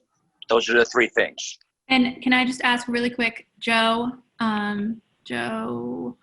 is it when permeable pavers are used, is it usually a condition of approval? Does the village usually like to see that continued maintenance of those permeable surfaces be done? Is that a condition usually? I've not heard them put it on as a condition, but I guess if you request it, you could. It's probably a planning board thing that maybe. Because I know that they eventually become impermeable if they're not maintained. Right. So maybe the board would want to. Well, we could say that that's conditioned upon installing and maintaining the pervious pavers. Okay. That they provide the updated documents, and that prior to getting a building permit, that they get the easement. Okay. And submitting an updated zoning worksheet. Okay. And Yeah, I said that. Zone, right. So I need a second. Can I get a second? 1, 2, 3, 4, 5. Thank you, George. Thanks, George. Can we have a roll call vote? Yes, you can. Marlene Cheatham. Aye. Bob Durayo. Aye. George Bailing. Aye. Antonio Martinez. Aye. And Kevin Griffith is back? Yes. Aye. Okay, thank you. All right. Okay, aye, all right. So thank you. I look forward to coming by and seeing a new house on that property. Okay. Have a good night. Thank you. Thank you very much. Appreciate all your persistence in staying with this. Thank you. Thank you. Have a good night. Good night. Night. We are actually up to the additional business of the board, which would be the approval of the minutes and resolutions from the May 12th meeting. I'm not sure. About if what? anyone had a chance to look at how those minutes came across. Oh, beautiful. They were lovely. Yeah. Move to accept. Okay. Second. So I would ask that you accept any of the minutes with necessary corrections. Yeah, everybody nod. Yes. Okay. Do we need a roll call vote for that, Amanda? Do whatever you feel like you want to do. I don't think so. Madam Chair, I ask unanimous consent that the minutes be considered approved with the accepted changes and all of that. Like that. Excellent. Aye. Aye. Aye. Okay. Thank you, everyone. I think just that as a matter of information, when you make a unanimous consent request, if it's the proper response, just saying procedurally, is without objection, so ordered. And if someone wants to object, and they can just say, I object, and then okay, objection is heard, and then you have to, then you can discuss Do it again. Thank you. Okay. Do we need a motion to adjourn? Yes. Yeah. So moved. No seconded. Okay. I would guess that we don't have an objection to that.